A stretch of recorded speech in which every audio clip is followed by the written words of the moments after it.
Hello everyone. Oh my god. What? Okay,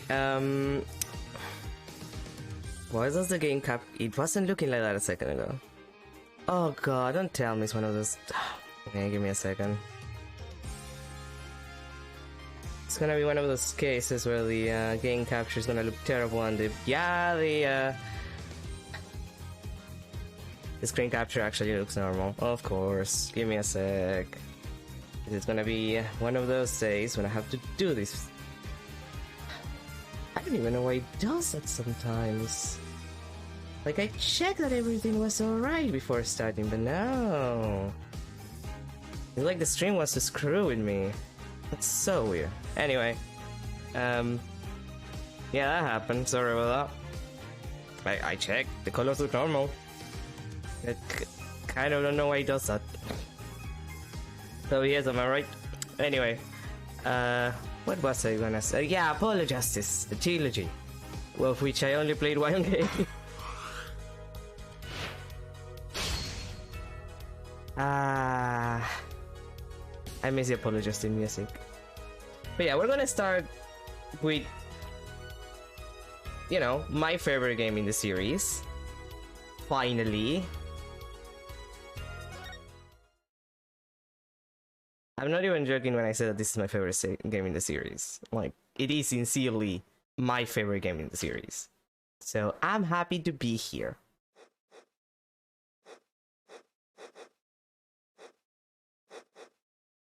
We'll see what happens after we have to move to the next two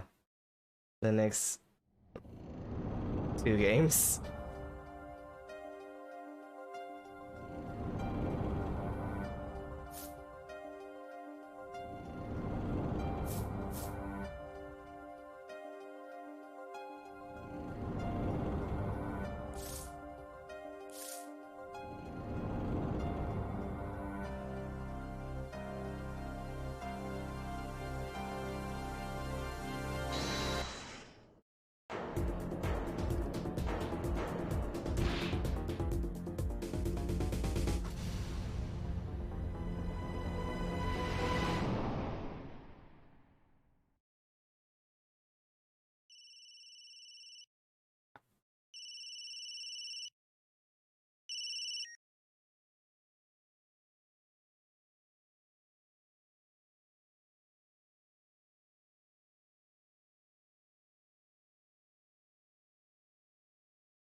Oh, I miss you, District Court lobby.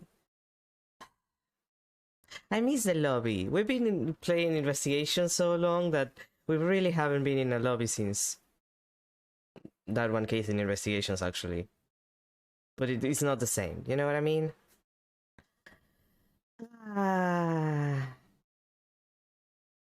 April 20th, 9:37 AM, District Court, Defendant Lobby number 3. Panicked, palms sweaty, mom's spaghetti.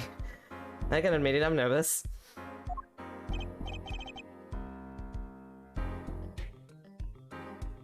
Wait, is this Christoph? Good morning. Yes, it's Christoph. Hi, Christoph. Christoph, you look very crispy. Good morning, sir. You look tense, Justice. One uptight.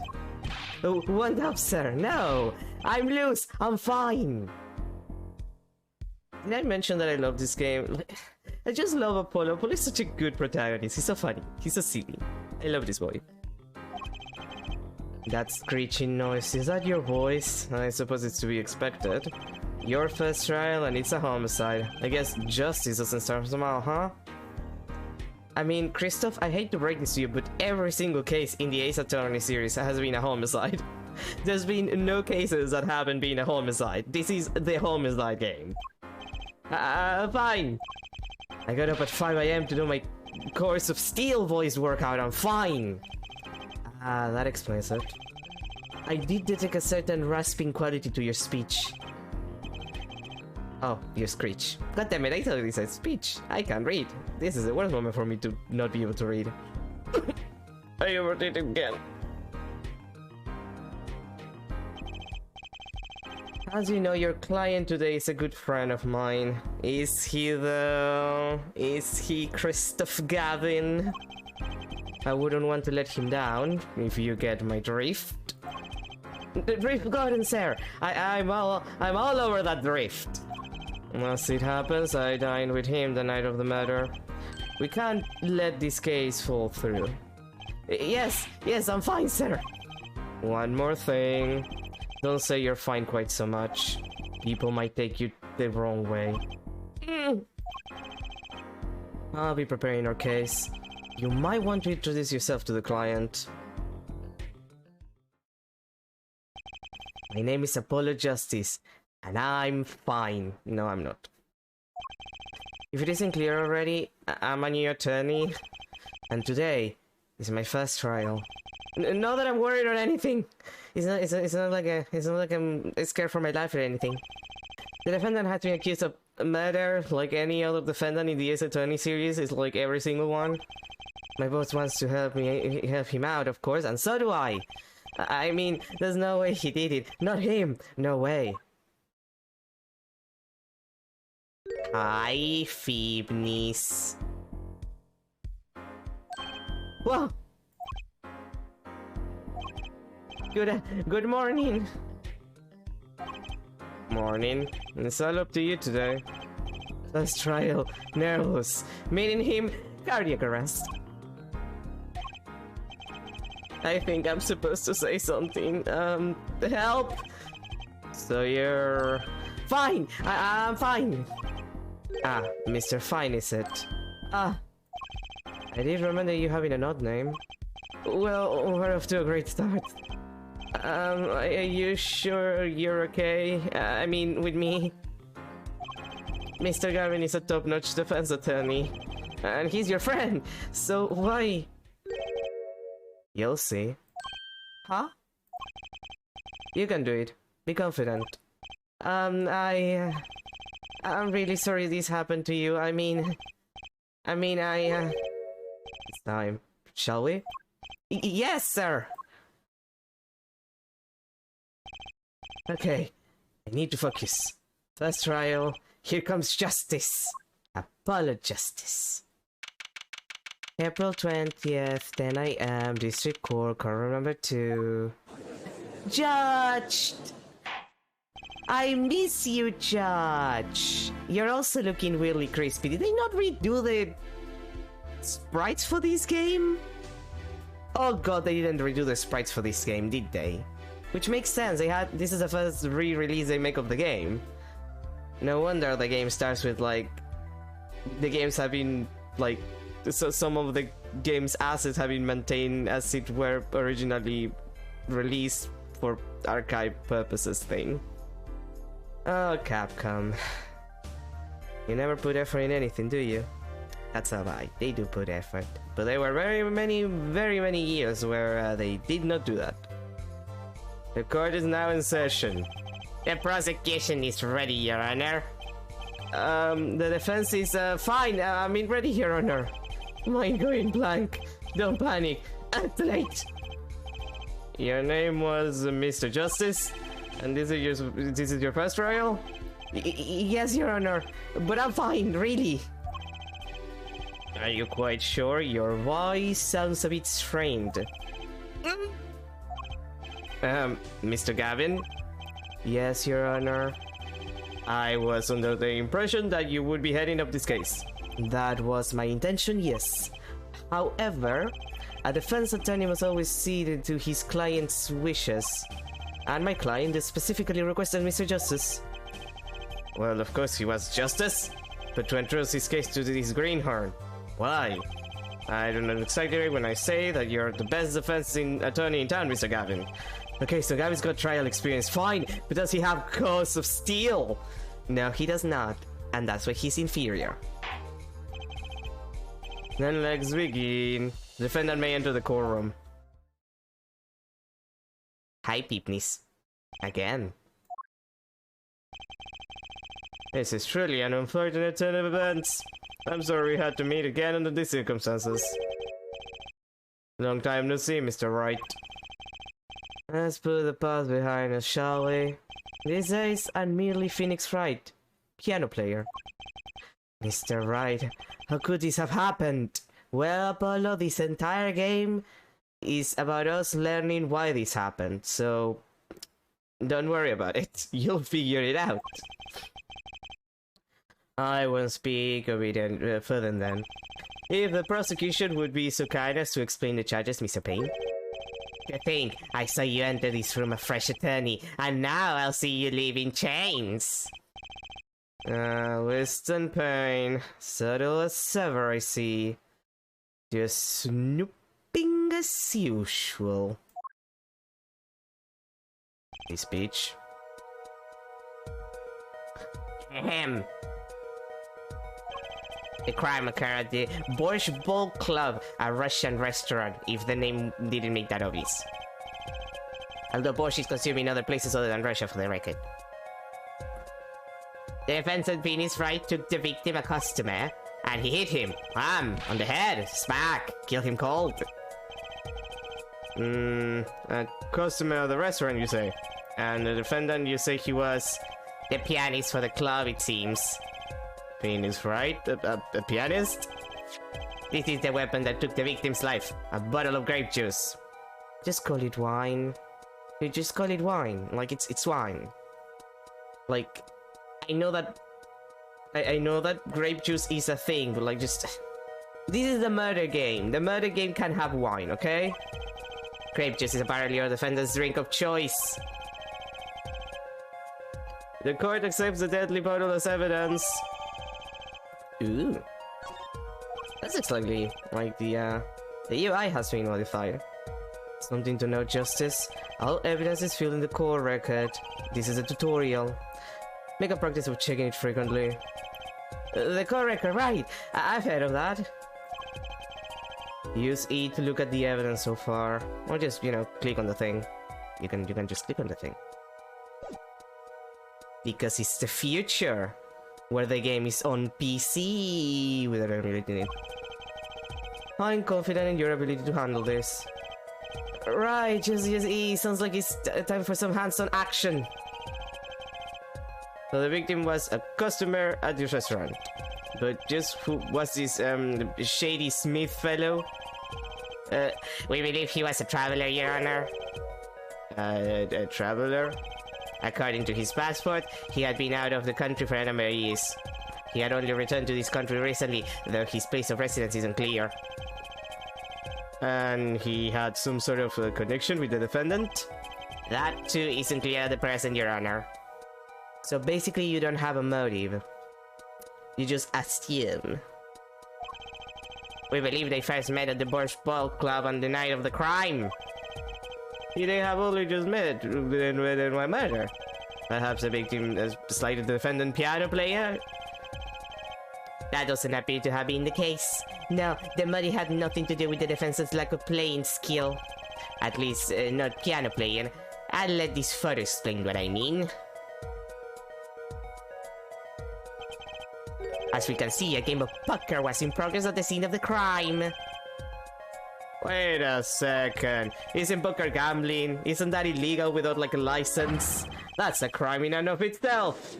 Without a license, anyway. Indeed, it appears the defendant has fallen to become the basest sort of criminal. It is true that the defendant was engaged in a game of poker with the victim. Yet it was only that, a game in the purest sense, a competition, Your Honor. As long as money was not exchanging hands, it's technically not gambling. Also, have you checked if there was a license for the establishment to actually do legal gambling? Because that's also a thing that you haven't checked, probably. Just saying. A competition.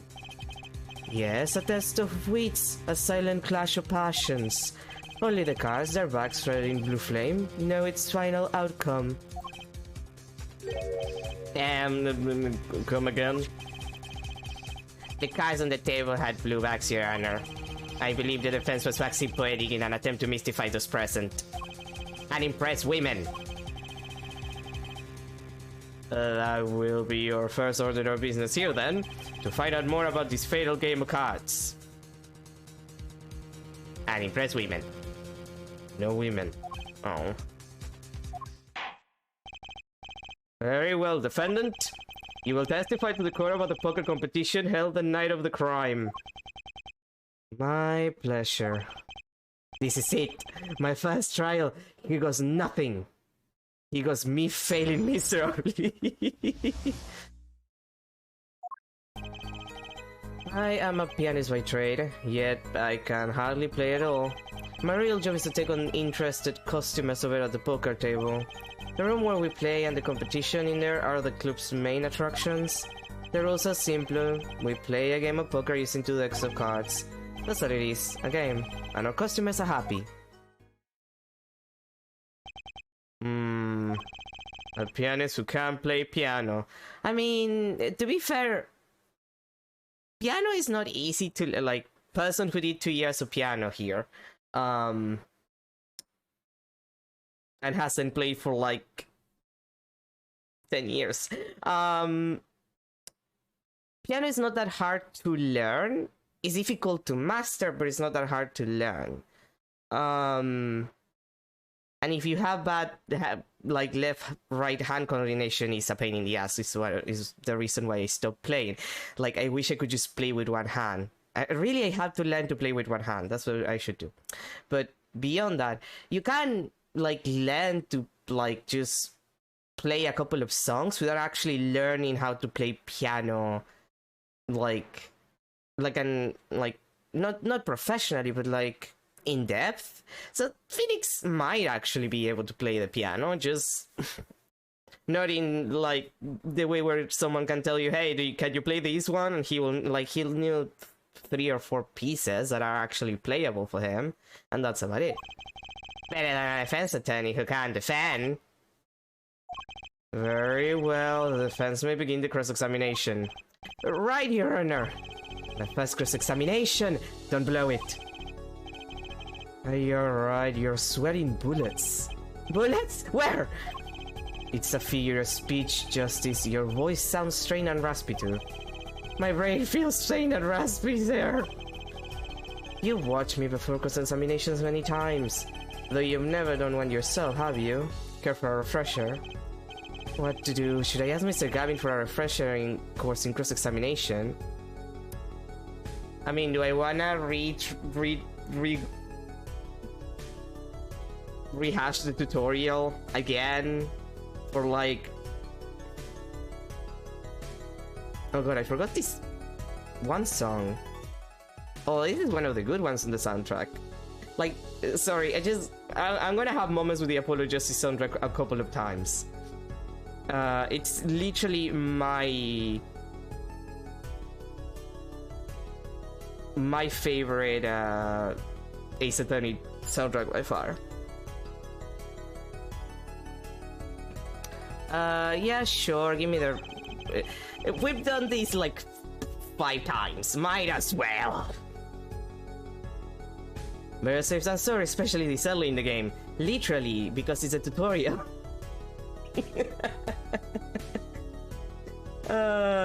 It's funny because it's a tutorial. God. Yes, teach me! I know nothing!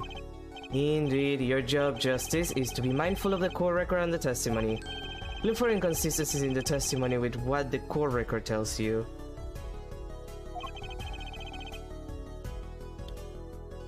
When you find an inconsistency, that's when you present the conflicting evidence from the court record with E. But I didn't hear anything strange at all in the testimony just now. Me. A good sign that you need to press the witness with Q for more information. Press him?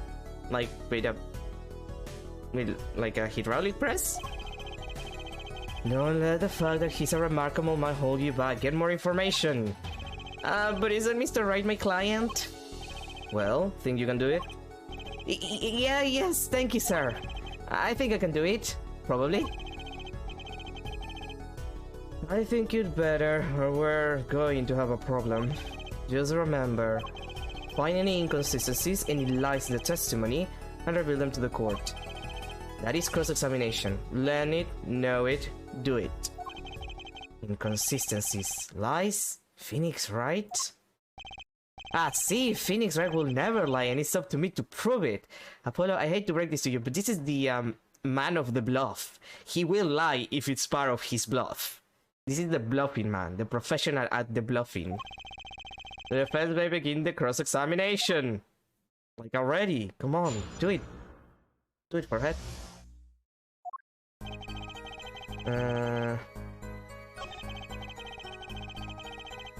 I think I need... yeah, this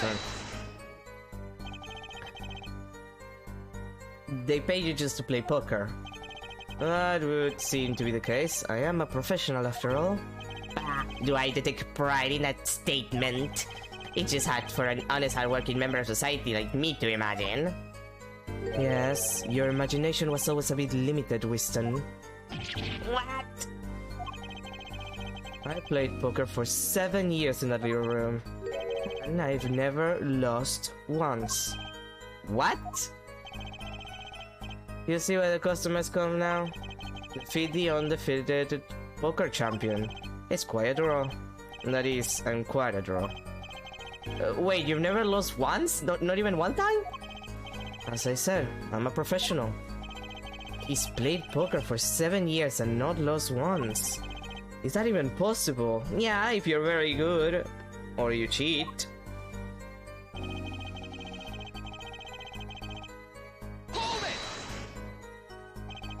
The room in the crime scene photo is an attraction. It has quite a history, actually.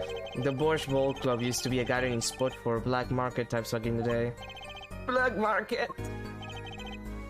Only the past, things like the black market are only on the silver screen nowadays. That's not true. They're also in the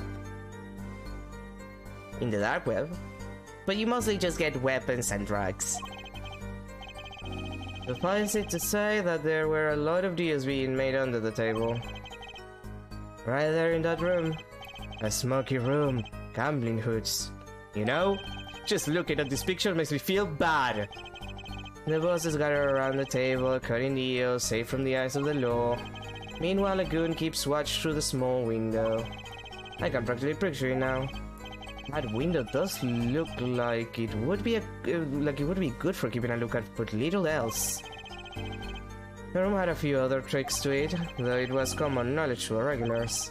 At any rate, they come to play poker in a room steeped in history. Despite the dark past, it was all just good, clean fun.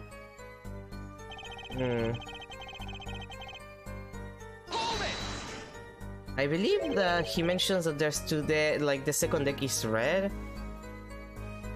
Remember, like there's a lot of things that I don't remember about the game because it's been like over 10 years since I last played like Apollo Justice, but I think that was one of the things that was important. There were actually two decks, one is blue and the other is red. Two decks of cards. A simple measure to prevent cheating. If you alternate two decks, no one can slip in cards. There's something else I noticed. In addition to the cards on the table, there are some lions cards on the floor. Precisely, cards on the table, cards upon the floor, each one forming a complete deck. A crime scene painted blue by a set sweep of cards. It's poetic, really. Incidentally, we used two types of cards at the club. One deck of cards was red, and the other blue. As I recall, in poker you make 5-card hands. I can see how it would be easy to cheat. Yes, a game of hands. Suspicious. This competition you're talking about. I believe the court understands the nature of the game sufficiently. That's right. It was a simple game after all. Are you sure? Huh? People are not murdered over simple games, Mr. Justice. Defendant, you were in the room the very moment that the crime occurred. Yet you claim no connection to the crime. Now that's strange. What's strange? I was testifying about the competition that night. Asking me about the crime at this point is against the rule, Your Honor. Of course, I expect to hear a cry of objection from the defense. I completely let that one slip by. Don't despair yet, Justice. There? Right, there's something I'd like to make clear. Namely, your connection to the case at hand, and I'd like to hear it from you. Sure, why not? Well, very well, the defendant will amend his testimony. Just one little press, and I got myself a whole new testimony.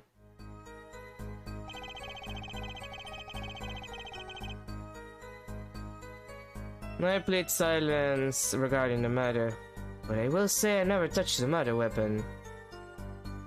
Okay, but... Wait,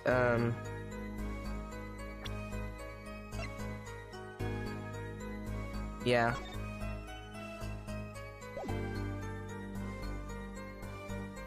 Okay, so I don't get to open the core record. I have to present and then... Okay. That's a change. Objection! So you say you didn't touch the murder weapon? This grape juice bottle. Right? So I said... Something to matter, Mr. Justice? Too bad a new defense attorney never learned how to play dumb. You know, Payne, your hairstyle is embarrassing. And your suit is worse than the one you wore before. It's a little painful. What's this, Mr. Payne? I examined the bottle in question, you see, and it was covered with the defendant's fingerprints.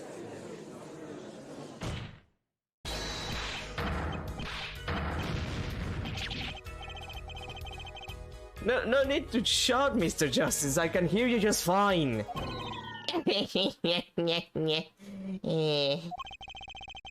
Excessive yelling can damage the judge's ears and our case. But what about my cords of steel?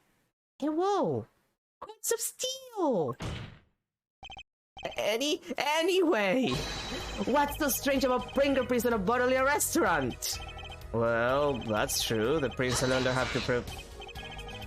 They wouldn't prove a thing if they were not my fingerprints. Uh-huh. The fingerprints on the murder weapon were upside down. Upside down, what does that mean? It means he was holding the bottle inverted, and there can only be one reason for that.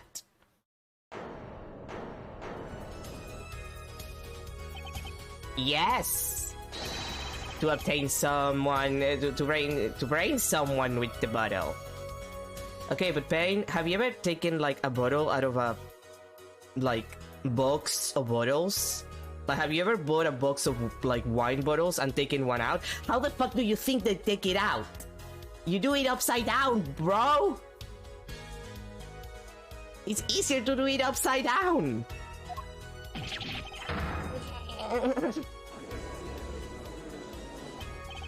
Mr. Gavin, I think things just took a turn for the worse. Oh, I see no problem, Justice. The only thing that matters is the truth, and that I look good. There's a good reason for everything, you'll see. Defendant, can you explain your fingerprints on this bottle to the court? I stand by my plea of silence regarding the matter. Suckers. For now. Not very cooperative, are you? This could hurt your case. I'm sure he's uncooperative because he's hiding something. There must be some reason. Objection! Your Honor, you seem to have forgotten something. And what might that be, Mr. Gavin? On the night of the crime, who was it who reported the murder to the police? Reported? Well, that was the defendant, Mr. Wright. But still, that... Really? Yes, well, according to the case file, the murder was reported from near the scene by a call from the defendant's cell phone. Near the scene? Let's take a look at a diagram of the murder scene, shall we? The victim was murdered in a small room in a basement 2 floors down from ground level. Of course, the cell phone can't get reception so far down. The defendant used the stairs in this hallway to go above ground. The call came from the first floor of the restaurant. I see, and this is the phone that made the call?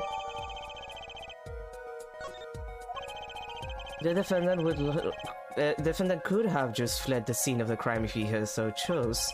Yet he fulfilled his duty as a citizen and reported to the authorities. And you claim he's being uncooperative. Nice save, Mr. Gavin. I'd better not waste this. I think the prosecution has toyed with our client enough for the time being.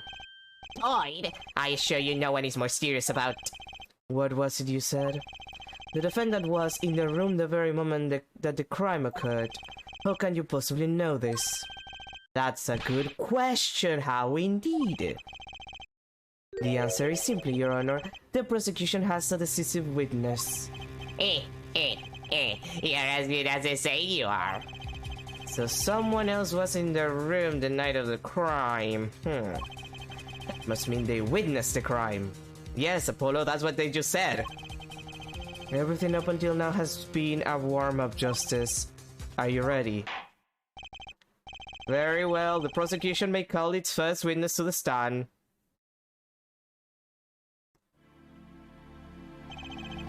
The witness will state her name and profession. Hold on just a moment. Where's the witness? I surmise that she has been frightened by the defense's demonic-looking horns. So I use a little hair gel. Relax, people. Have no fear. If any horns point in your direction, this court will cut them off. Yeah, I assure. I swear it on my gavel. Please come out. Is there violence against her a crime, Your Honor? You see that you... Yeah, I saw the baby. It was born yesterday. I saw the new baby. I saw the baby. The baby's so cute. It looks like a little shrimp. I saw the shrimp baby. It's so cute. Little caterpillar. Yeah, it looks like a little caterpillar. A shrimp caterpillar. Well, if you're sure it is, okay.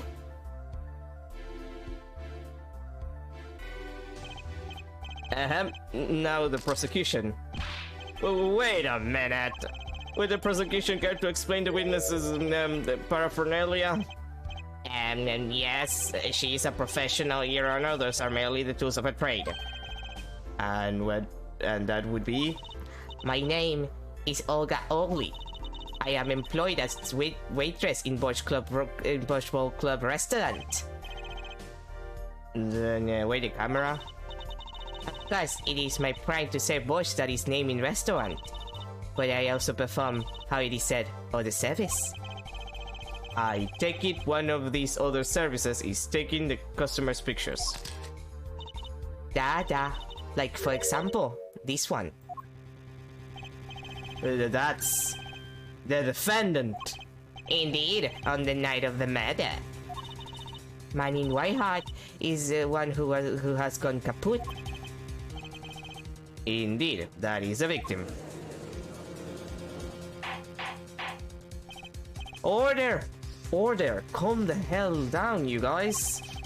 It's the first case. This is quite a piece of evidence to casually drop into our laps. It is same way as I drop cold balls of Bosch on laps of customers, casually. Then the court will casually accept this new evidence. I remember this case made me carry borscht. I still have never tried borscht. I do wanna try it. I just don't know about it being a cold soup. I know you can get it hot, but like, I feel like if you're gonna get borscht, you might as well get it cold because that's the stereotype of borscht, at least to me. Now, witness, where were you at the time of the murder? I was in the room. The hideout, we call it. Excuse me, the hideout? It is room where famous gangster bad guy was arrested. It's room where murder took place. What? You look about the surprise. It is lovely. I will post my courtroom door later for you. The photos will be numbered and you will write which one you want copy of.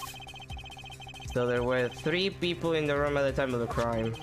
The victim, Shady Smith, Mr. Wright, and Olga Orley, or witness. I still cannot believe that his name is Shady. Like, I know it's not his like, I play the game, I know.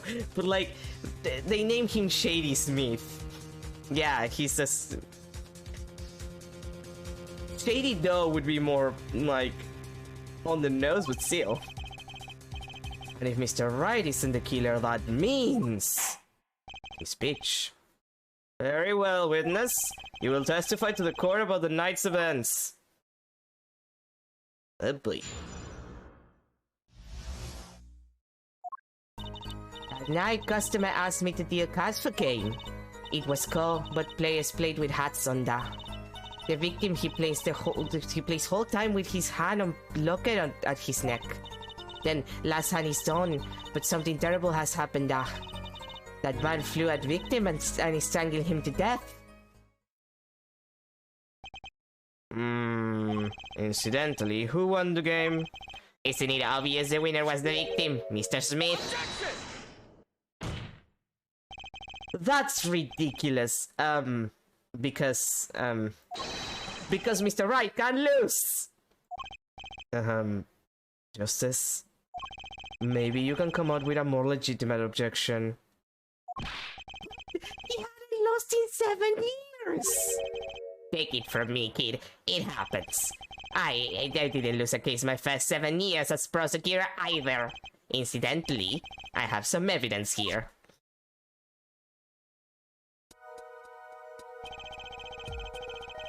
These are the pocket chips as they lay the very moment of the crime.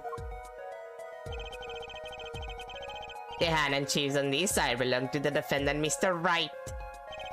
Those on the far side belong to the victim, Mr. Smith. Chips, you say? I mean, yes. Imagine that poker is war. Your hand is your army, and the chips are the spoils of war. I know that, after all. In my youth, I was known as the poker head of courtroom number 3. I think he means poker face.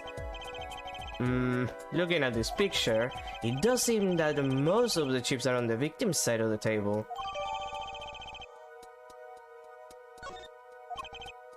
Very well, the defense may cross-examine the witness. Okay, girlie, you made your first mistake.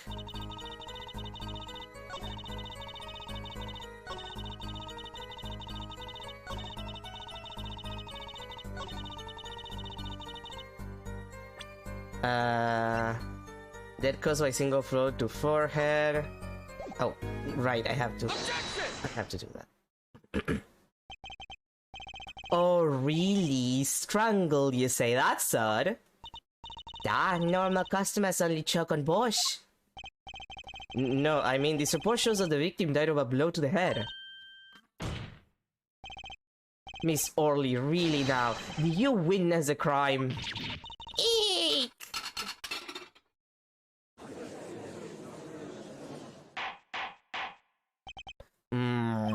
Looking at the picture, it doesn't seem like he was hit. He's still wearing his hat and everything. Yet it is a fact that he was hit, Your Honor. Here's a photo we took of the victim with his hat off during our investigation. Well, that's quite shocking, isn't it? His head certainly was hit. I'm pretty hard at that. But I have seen it happen. The defendant, he lunged at victim, his neck. Really, Miss Orley? I think I caught you in your own lie this time. Justice? I admire your enthusiasm, but perhaps you should think this through once more. What do you mean? I found a contradiction! There's one thing in her testimony that troubles me. Very well. It seems we should continue the cross-examination. There's such a thing as thinking too much. This horse is dead, let's stop beating it. There's such a thing as thinking too much, thinking out loud too much to... Wait, did I say that out loud?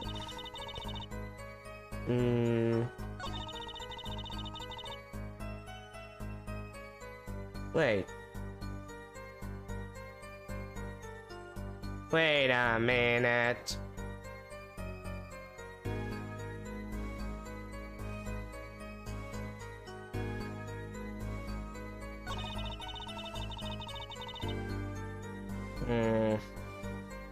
Wait. Right, he's not wearing the, I was gonna say, like, you can take the hat on, the hat off, but, like, the brooch is, like the locker is a little bit more difficult to just move. Oh, right. I'm gonna have to get used to the controls. You know, there was one curious part in her testimony, just like Mr. Gavin said. But what does it mean? Mr. Joseph, will you care to explain what it is you're thinking so intensely about? Recall the testimony, Your Honor. The victim played with his hand on locket at his neck, I believe she said. I hope you aren't about to raise an objection to the witness's grammar. No, but look at this photograph. Look at this photograph. Oh, we're back to that shit. Do you see a locket on the victim's neck? Well done, Justice. I'm impressed. I knew you'd be able to handle this. But what does it mean? Fucking magnets! Gavin, how do they work? If we are to believe this witness's testimony as is, then the locket disappeared following the victim's death. Lockets don't just disappear, Your Honor. It's quite simple when you think about it. If the locket is gone, someone must have taken it off, no? Taken it off? Wait, you don't mean... The defendant wasn't strangling the victim at all. He was taking off his locket. Wouldn't that explain it?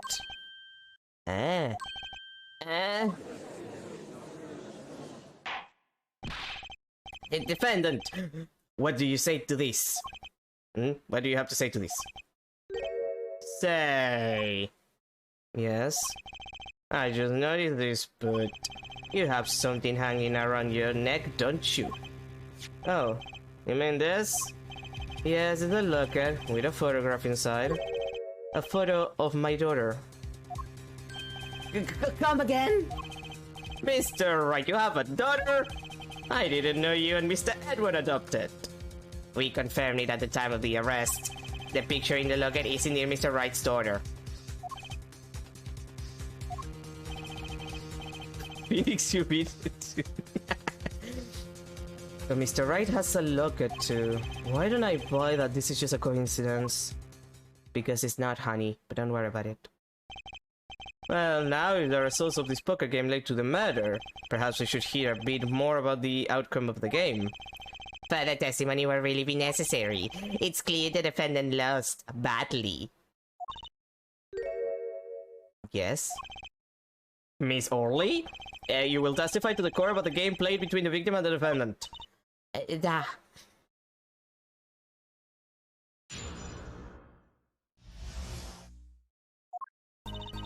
The game began with 3,500 points in chip for each man. House chips come into size small and large. The one who was winning died was victim. For last hand, defendant played with all chips on table and loose. The moment loss was decided, defendant grabs bottle from table and... Indeed, looking at this picture, it does seem to be a one-sided game. As the clerk knows, poker was the defendant's life. Failure must have been a bitter pill to swallow. How many times have I heard those words? I done it in a fit of anger, Your Honor, and I regret what I've done. I can't tell, but true. Methinks the judge watches too many old card movies. Mr. Wright said he hasn't lost in 7 years, so this testimony must be wrong.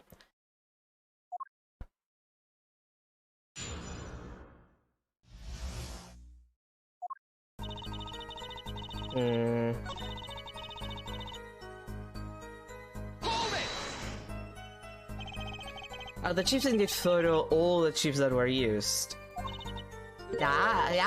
Of course. Something fishy with these chips. Should I press harder? Hell yeah, she made a reaction, boy. Maybe you could explain a bit about these chips? Explain? What is that to be explained? Poker chips are poker chips. They're not fish and chips, not a chief of the old block, not a motorcycle cop, not a... Thanks. Now that I press her, I'd better ask something. What are these chips worth? Are they in dollar or rubles even? You know, since Russian. Yet, as I have been saying before, it was game, not gambling. Hard perhaps for capitalists to understand. Two types of chip, 100-point chip and 1,000-point chip. It is not money, da. Justice? Sir? Don't you find her comment interesting? In more ways than one, sir. I'd have it added to her testimony myself. Well, does the defendant want the witness to add to her testimony? Yes. Yes, I do think this deserves further scrutiny. Add it to the testimony. I wish I knew where I was going with this. Don't worry, Apollo. I know where I'm going with this. Because I remember this part. Very well, witness, if you would be so kind. Diana. One kind of chip is worth 100 points, so the kind is worth 1,000. Two kinds, you know. Yeah, 1, 2, 3, 4, 5, 6, 7, 8, 9, 10. So there's 1,000 here. 1, 2, 3, 4, 5, 6. And then you have, yeah. Yeah, it's exactly what I thought it was. Or, well, I remember it was. The large chips are actually the one for 100, and the small chips are actually for 1,000. Objection! You're sure it was the victim who won? Absolutely sure.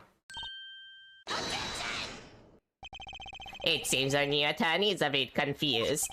A glance at the picture is enough to tell you who won, if you're not in kindergarten.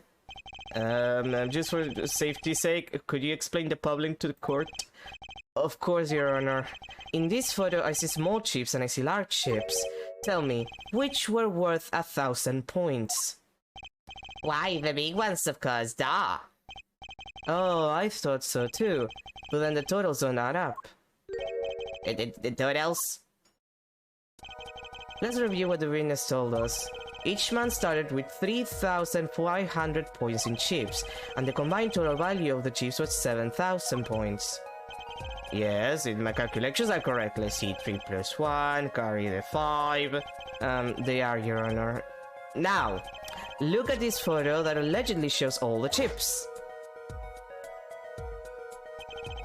If the big chips are worth 1,000 points, and the small chips are worth 100, and you add them up... How much is it? Do it yourself, you aren't in kindergarten, are you? 10,600 points. The chips don't add up. This clearly contradicts the witness's testimony.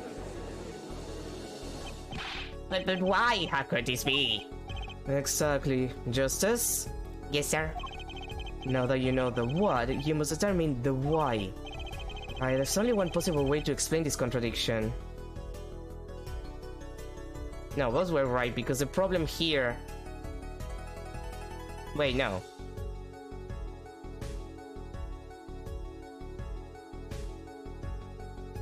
Chip count. No, like the chip, like they were right, because the issue is not like how we're counting, like the issue is not the amount of chips or the starting points. The issue here is we are looking at the chips in the wrong way. Each man began the game with 3,500 points. If all the chips are indeed shown in this photograph, there can be only one answer. Well, what is it? The value of the chips was the other way around. What? Want to know what I think?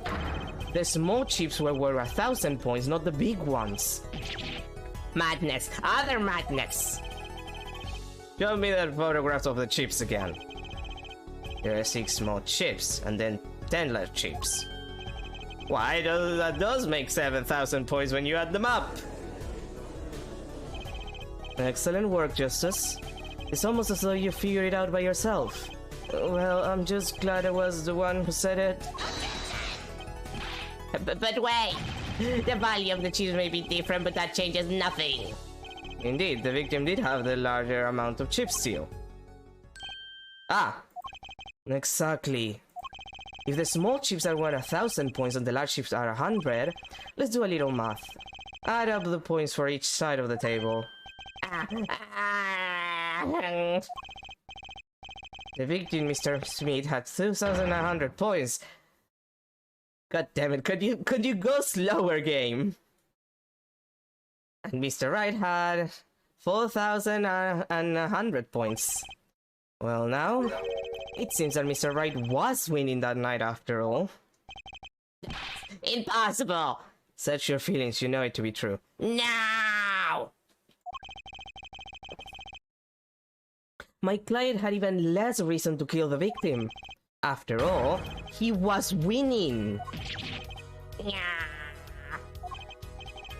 Now, Miss Orly, you must have known the true value of the chips. You work at that goddamn restaurant. Since you were there at the scene of the crime, weren't you?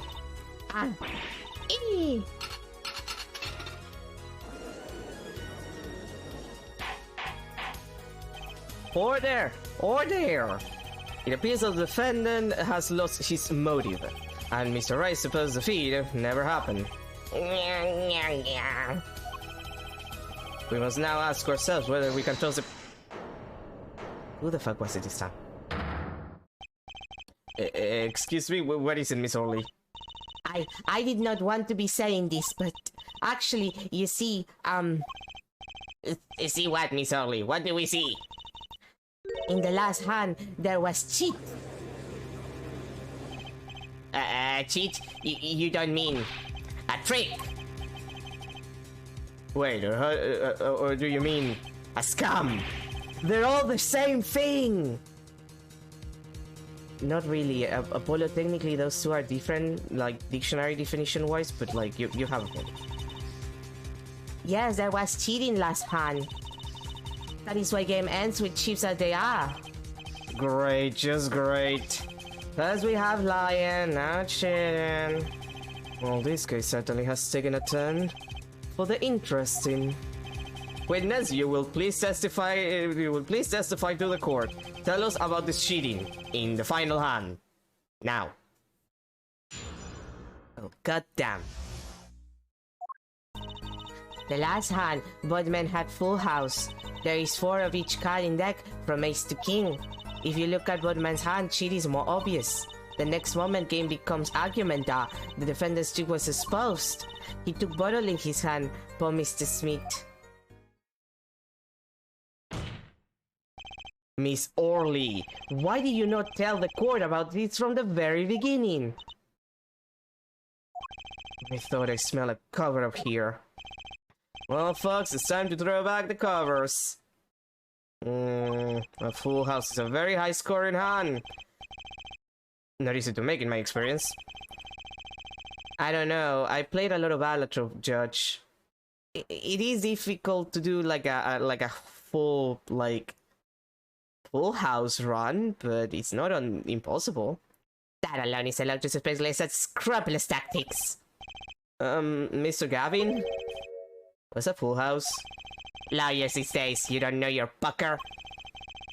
I can't say this bodes well for your case or your career. What is this, some kind of secret court poker ring?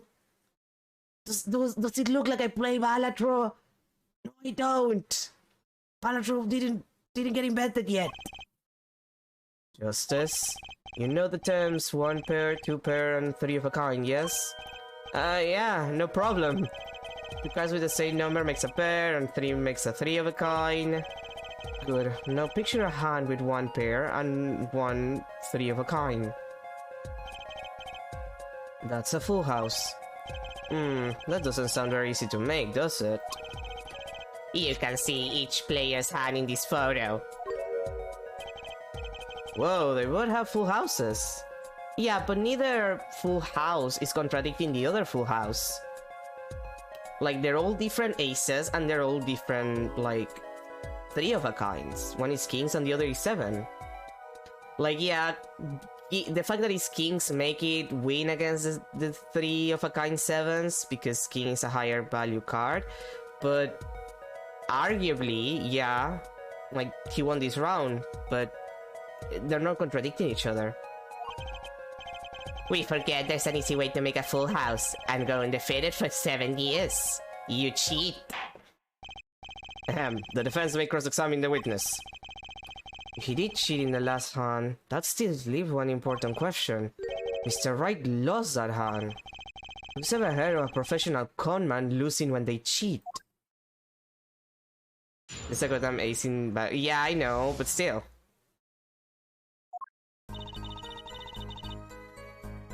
Like, I know the ice is in the background, but...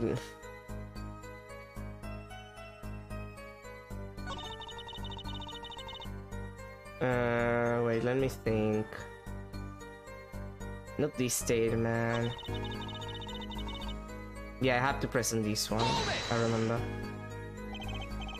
Or was it clear? Ah, well, the defendant. He played a fifth ace. A fifth ace?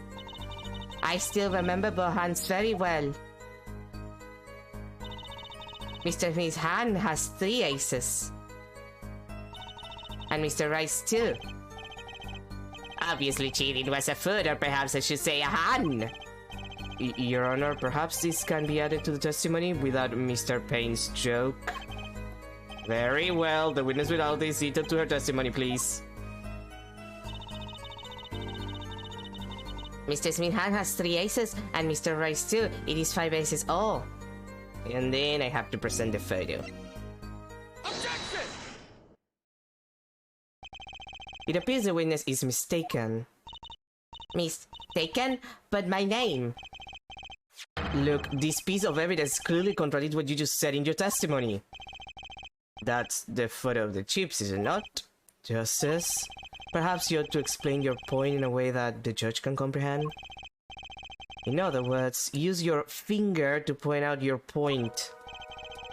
Yes, please point out the contradiction in this photo.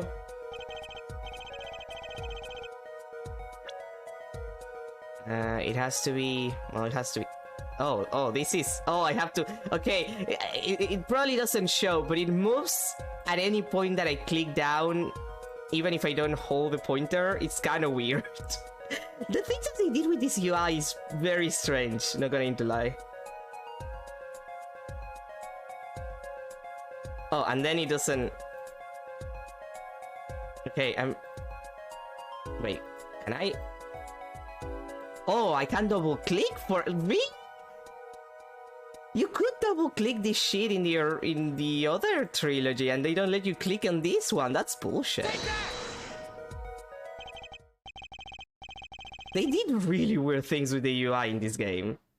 They didn't redo the sprites, making everyone look crispy, and they were really weird with what they did with the UI.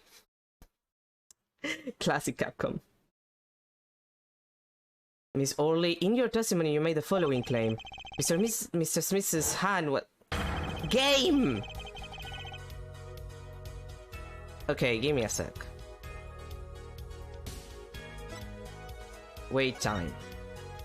Adjust the line until the next line of dialogue is playing out to play on story mode. Thank you. Let me read what you put in the text box, game! I hate when it does that. I'm not controlling that for the record. But as you can clearly see here, the victims had only held 2 aces. Eek!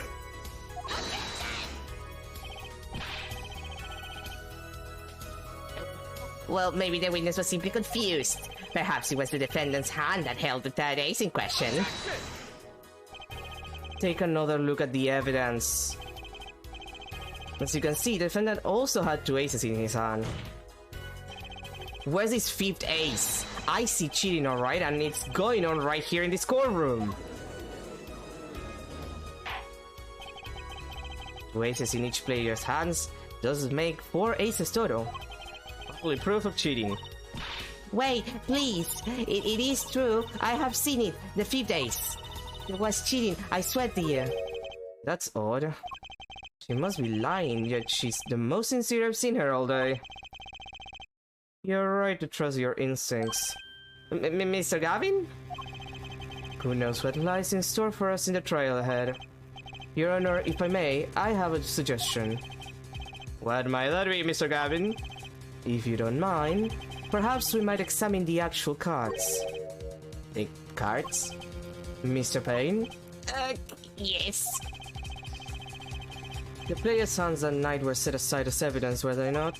The defense would like to request that the cards be shown to the court.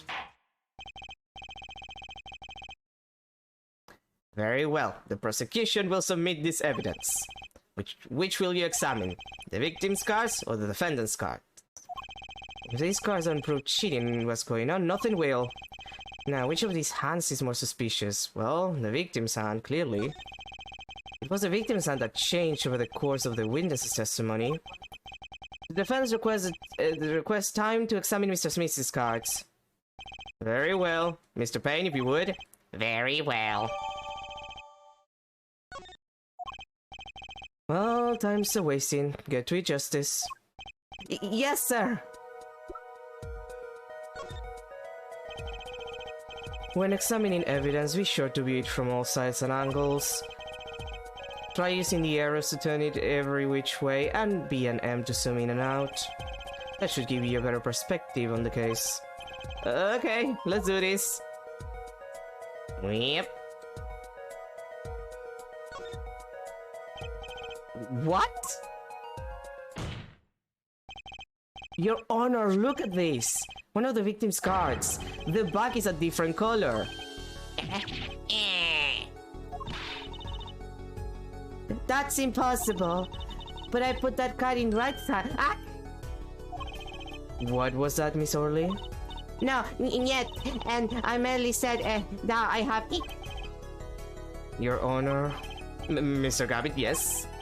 Tell me, what is the easiest way to cheat at poker? To cheat? I'll tell you. One merely needs a friend, a comrade, shall we say. The dealer. Ah. Oh! Wait, so you mean this witness, Miss Orly? She's a cheater, a professional, I wager. Yeah.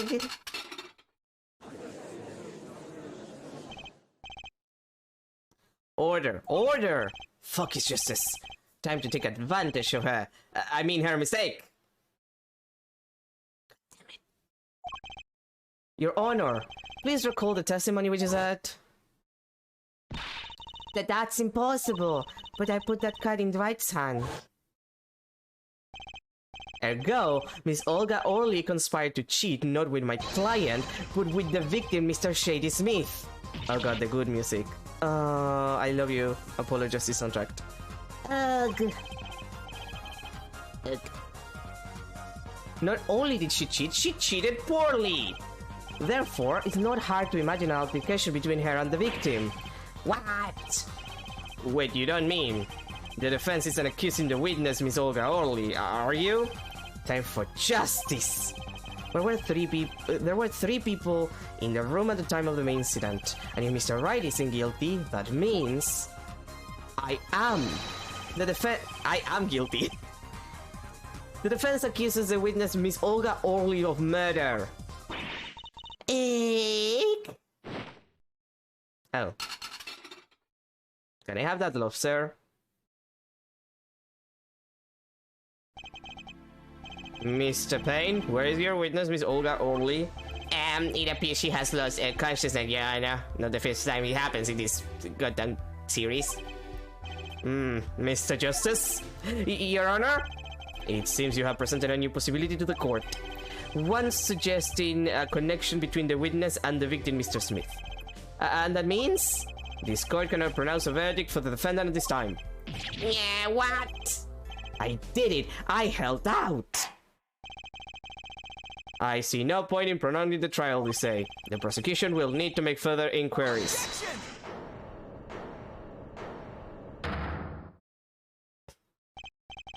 Wait, that was Phoenix? Did they change the voice actor? That didn't sound like the classic Phoenix objection. No, seriously, did they change the voice actor? It doesn't sound like the original trilogy's objection. Unless they didn't remaster the voices for this, and that's why it sounds weird? It doesn't sound like the rest of the trilogy. Mr. Wright? You can't end the trial here, Your Honor. Not yet. What nonsense is the defendant spewing now? Think, one of the cards had a different color back. You wonder what it means? What? What? Wait, that was Phoenix? Did they change the voice actor? That didn't sound like the original trilogy's objection. No, seriously, did they change the voice actor? It doesn't sound like the rest of the trilogy. Mr. Wright? You can't end the trial here, Your Honor. Not yet. Think, one of the cards had a different color back. You wonder what it means? What are you doing, Mr. Wright? Raising objections right when you're about to get off the hook? Ridiculous! Mr. Payne, you of all people should know, Mr. Wright has a talent for the ridiculous. Yeah, and that's how he got good at law. Besides, we should get to the bottom of things. Let's clear up the facts about the game that fateful night. As was said before, we alternated between 2 decks of cards that night. That was said before. The 2 decks at the club had different color backs, blue and red. 1 color per deck. Why use different color backs? If we use the same color, the 2 decks may get mixed. You use different colors and they still got mixed up. We used a red deck for the last game. I see. But that's odd. For some reason, I have this impression that you were using the blue cards. Yeah, me too. I'm sure someone said something about blue cards. It was Gavin. It was Gavin. It was Gavin. It was Christoph Gavin. It was Christoph Gavin. Hi, Christoph. Whatever. In the end, 1 card of the wrong color got into the mix. Which means there was cheating. Yes, a card slipped into the deck would seem to indicate cheating. Yet this card raises 2 serious questions. Apollo? Yes? Let's consider the first question, shall we? Think, in the last game, when was the card swapped? When? There are 3 broad possibilities here. It could have been swapped before the murder, during the murder, or after the murder. Well, yeah, thanks for the news bulletin, Mr. Wright. Of course it was swapped. Oh? It might be as simple as you think, Mr. Payne, but it might not be. Yeah. I'd like to hear what Apollo thinks first. When do you think the cards were swapped? When was the card swapped into the deck? Well, during the murder is kind of ridiculous, because what the fuck are you talking about? Like, during the murder is a little, like, silly. Before the murder is unlikely, because if it's in the middle of the game, there are different colors, it would be very obvious. So it has to be after the murder. Perhaps it happened after the murder? Was that ridiculous? What's the point of cheating after the hands have been shown? That's silly. Objection! Yes, but tell me, how do you swap cards during the game? I'll take silly over impossible. Take it from me, son. There's a lot of silly in this world, but very little impossible. Oh? Even when the backs of the cards are different color? If you pull that during the game, you'd be caught in no time. Ah, quite true. It would mean that the blue card in question was swapped after the hands were shown, after the murder. Okay, this is going past silly and straight on crazy. I asked again, what's the point of cheating after the game's over? Who would do that? Who indeed? That's one of the mysteries before us. There's another?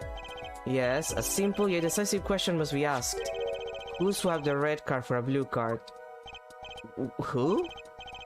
The game and the murder is done, the victim is dead. Only 2 remain in the room, alive that is. The defendant Phoenix Wright and our witness Olga Orley. Okay, so who was it that swapped the red card for a blue card? It couldn't be Phoenix because he should have noticed. Apparently it's not Olga because she herself says, like, she herself is confused by this entire thing. So it has to be someone else. Like, Phoenix would have noticed the color of the back. So, even if Olga made a mistake, this is not the hands that she remembers. The one who swapped the cards wasn't Mr. Wright, of course. And, well, it doesn't seem like it could have been Olga Orley either. What are you suggesting? That's hardly a logical conclusion, I admit. As the defense, I think it only makes sense for you to name Miss Orley at this point. Yes, I know, but she was the one who dealt the cards, right? I just can't believe she would make the mistake of swapping the wrong color card. And if the card was swapped during the game, it'd be obvious. Huh. Something you'd like to share with the court, Mr. Wright? My apologies, Your Honor. I was just thinking how much fun all this is. Fun? How about confusing? I have no idea what the defense is claiming, Your Honor. If the one who swapped the car wasn't the defendant and it wasn't Miss Orly, then who was it? Yes, well, that is the question, isn't it? Precisely. Huh? I believe we're about to see this case take a new direction. A new direction? We'll find out indeed after the murder. Someone swapped one of the cars in the victim's hand, and that someone made two critical mistakes. I'm sure you're going to tell us what the first was. Tell us that the first was swapping the wrong color card, because the one who did the swap didn't know two colors of cards were being used. The other mistake was the number on the card. Right. The person replaced the fifth ace with a king. I'm sure whoever swapped it wasn't expecting there to be a fifth ace after all. All they knew was that the game had been won with a full house. So they picked up a king from the table and swapped it in. But there's one problem. According to our case record, this person doesn't exist. True, not until now, but you have to admit the possibility of a fourth person. Though it's more than a possibility. There was someone else there that night at the scene of the crime. What? I believe the judge spoke truthfully earlier. You do make trials ridiculous, Mr. Wright. Shut up, Christoph. I know what you did. I know what you did, Christoph.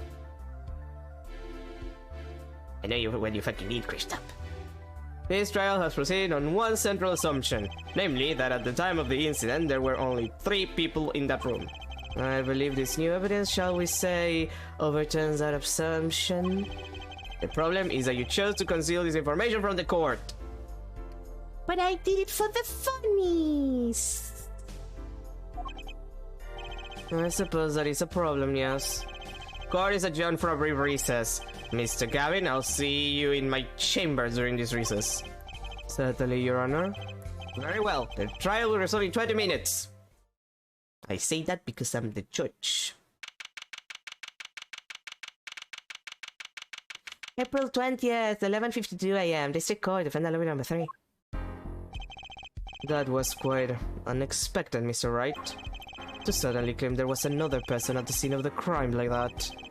I must ask, is it the truth? Well now, I think you would know the answer to that. Wouldn't you, Christoph Gavin? Why do I feel like they're having this, like, knowing what I know about the rest of the plot in Apollo Justice, why do I feel like Apollo is just watching these two talk and completely ignoring the tension in the room? Like, these two are, like, quietly trying to kill each other with their eyes. And Apollo's just like, I wonder what that's about. Silly.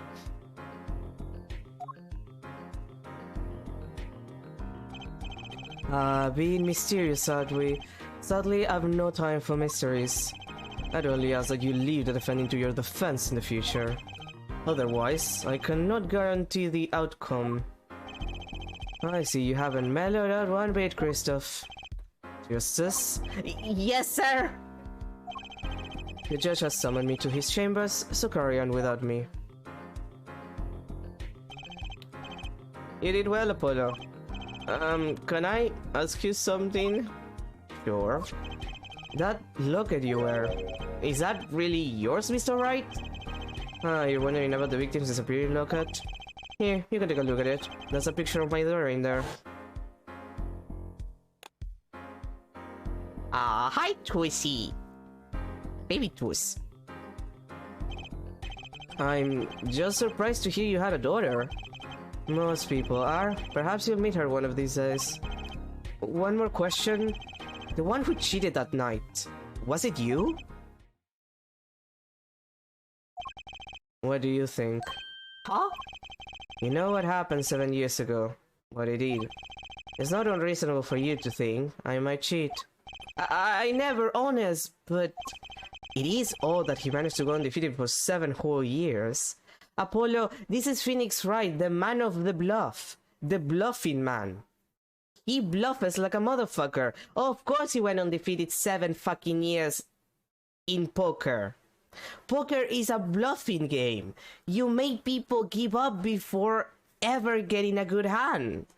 It's half the point of the game. Want to know something? There's only one game where you can be dealt bad cards all night and still win. Poker. Ah? You see, poker is all about reading your opponent. Exactly is what I just said. In that way, it's a lot like a court case. Poker is like trial law? Which is funny because there's a game that actually does that, which I'm going to play eventually.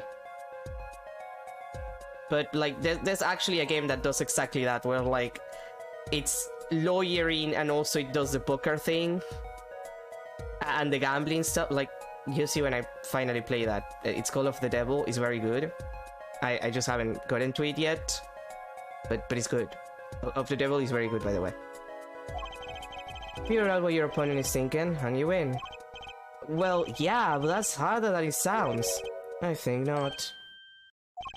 Try as they might to conceal it, everyone reveals their true thoughts in the end. Their body language can become a valuable source of information. You're kidding! That witness, for instance, Miss Orly. She would touch the back of her neck during certain parts of her testimony. Did you notice? No? Come on, who noticed that? A lot of people, Apollo. Words, habits, twitches. It's all information for the reading. That's the secret to winning, Apollo. Someone told me, and now I pass the secret on to you. But I'm not worthy. I mean, there's no way I'll pick up on these signals. Have you seen me? No, you can do it. Huh? You just don't know it yet. What's he talking about? But you will. Soon. I almost forgot. One more thing. About this case. You should know, I haven't told the truth to anyone yet. What? I knew it! I have my reasons, of course. All shall be revealed. And Apollo, I need you to be there defending me. I need your power. My, power? I had no idea my cores of steel were that special. This time, the real trial begins now. Do your best. To be continued. Except we're continuing immediately.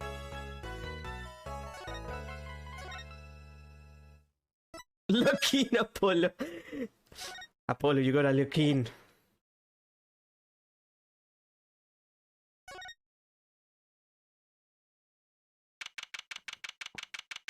April 20th, 12:14 p.m. District Court, Quorum number 2. Court will now reconvene. Sir witness, Miss Olga Orly recovered. Yes, Your Honor.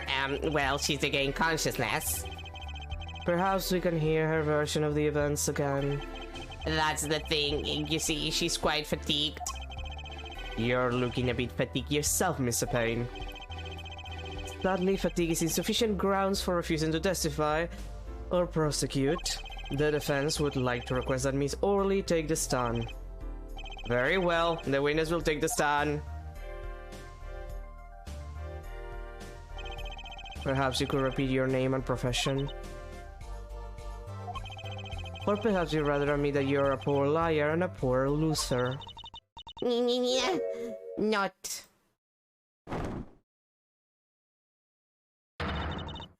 Name's Olga Orly, that's the truth. I'm a pro dealer. People call me Olga Quick Fingers Orly. Oh, really? Want to know something else? I'm not really Russian, and my last name sounds like oh really. There, that's the truth. I hope you're satisfied. I'm still doing the accent though.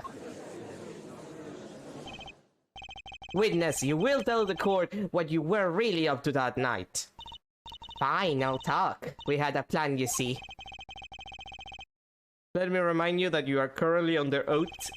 Any further fabrications will have serious consequences. Fine. Like I said, I'm a pro. That guy Smithheim needs to do what I do best. I was planted at the Borch Bowl Club several days prior to that night of the game. As a waitress. So you were in cahoots with the victim. One of my favorite words, cahoots. Not that he needed my help. Smith is a well-known poker player in some circles. But winning wasn't the main purpose of this game.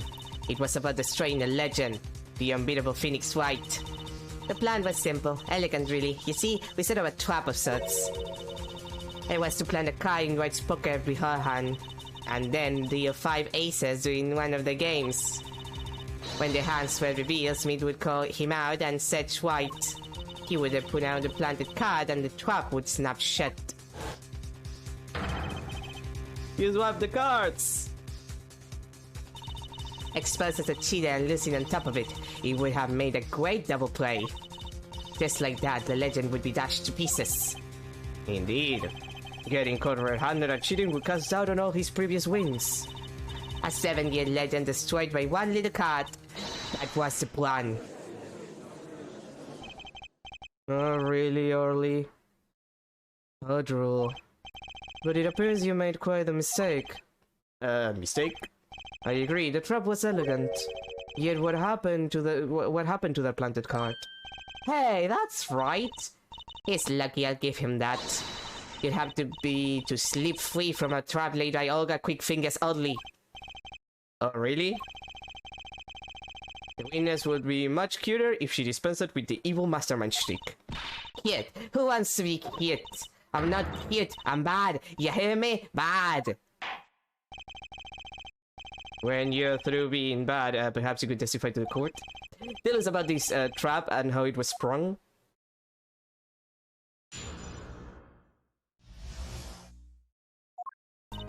That night, I planted the card like I was supposed to.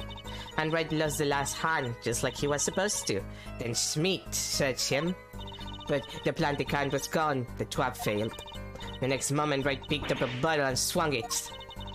It wasn't me who hit Sid, it was a no-good cheating defendant. Okay, but like if I didn't have the planted card on me, then I didn't cheat in the first place. A surprisingly frank testimony that still leaves us mostly in the dark. The trap was perfect, I tell you, perfect, if that rotten cheater hadn't messed it up. Look who's talking! Well, the testimony for what it's worth is all yours, Mr. Justice. With witnesses like her, who needs criminals? And with defenses like Mr. Wright, who needs prosecutors?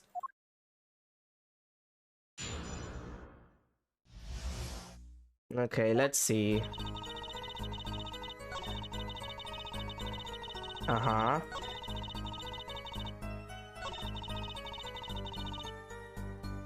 Hold it! Wait, isn't that a little odd? What's that? You searched Mr. Wright thoroughly and found nothing. Which means he didn't cheat, which means he had no reason to strike the victim. Well...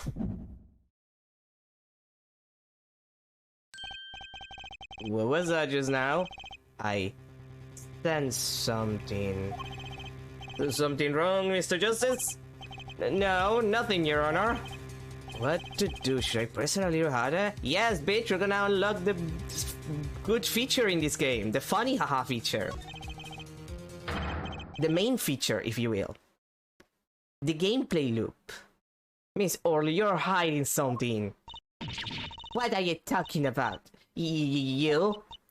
Me, Quick Fingers, only hide something. The defense will refrain from baseless accusations. I have one question for the witness then. You say you saw the moment the defendant hit the victim. Is this true? Of course it's true. I did see it, honest. I saw it when White hit him. With my own eyes, I saw it. This is weird vibe I'm getting. That witness, for instance, Miss Orly, she would touch the back of her neck during certain parts of her testimony. Do you notice? Touching her neck, was it? You know, the funny thing about this is that I feel like Apollo should have been aware of the fact that he had this ability like years ago and just unlocked in his 20s during a court trial. Like, I don't know, I feel like this is the kind of thing that you develop like as a teenager, maybe younger even.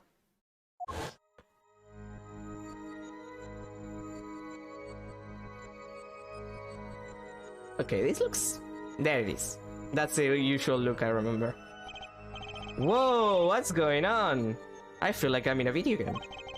This sensation is coming into focus. There, that twitch is so clear. It's like I could perceive her habit like I couldn't before. Perceive. Gotcha! Perceive.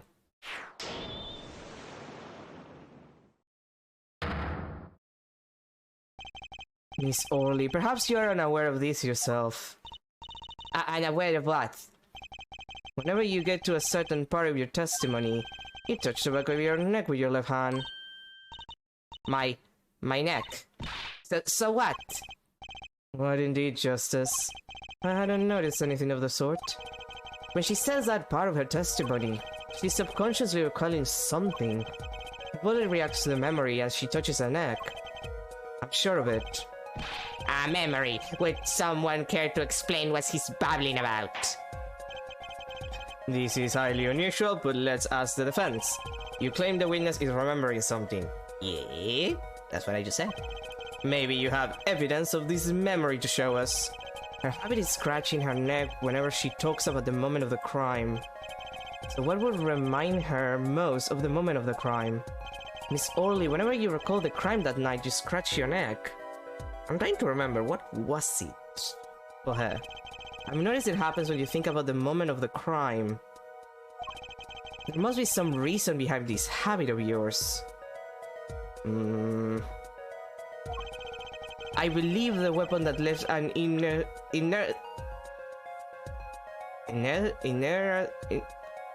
inerasable. I had a moment like I don't know what I was reading. I believe the weapon that left an inerasable impression on your neck is this. I'm pretty sure it's a voodoo. Whenever she talks about the moment of the crime, she touches her neck. And what reminds us more of that moment than this bottle, the murder weapon? But something doesn't fit. If you were the only witness to the crime, why would that make you touch your neck like you're in pain? What's he talking about now? I don't know. It was Mr. Smith, the victim, who was hit, not you! This is a cross-examination, not a cross-wall conjecture. The witness habits, they're completely irrelevant. Justice, I'll admit I'm a bit confused myself. This is certainly a unique cross-examination. I'll explain later, just trust me. Now's our only chance to break her. Miss Orly, please testify in detail about the moment of the crime. The very moment. Yet, I am knowing nothing.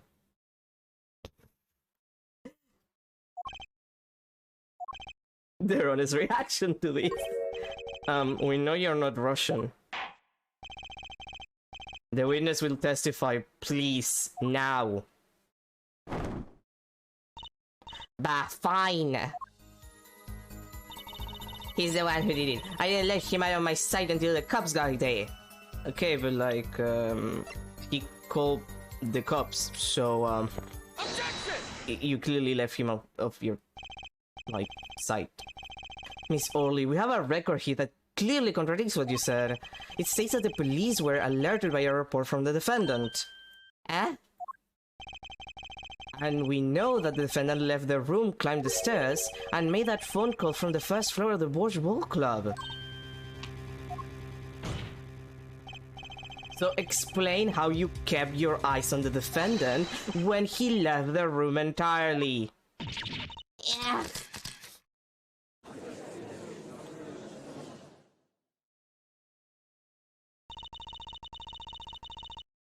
The man who peed out the bottle on Swanee that night wasn't the defendant.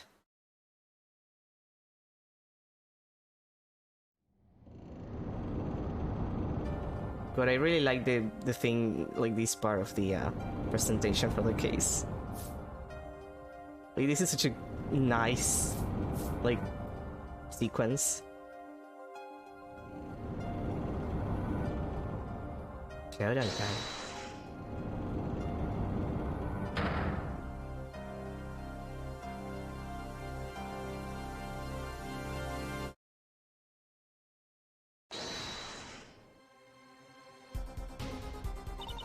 Just then, Smith grabbed the ball from next to White, and he hit me. The master of cheating you turn out to be. Yeah, she's not good at it.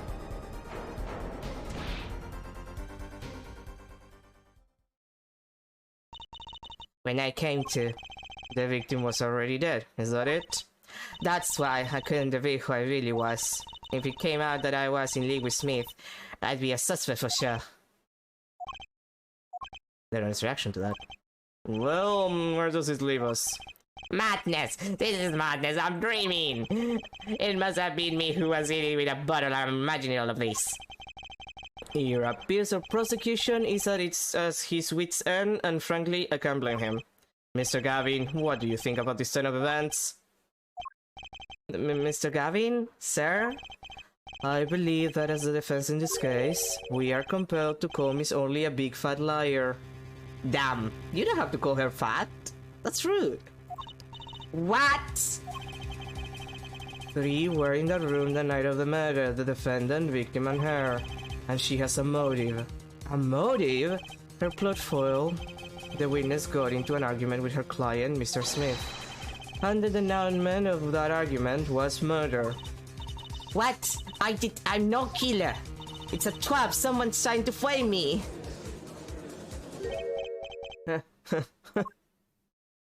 Hi, Phoenix.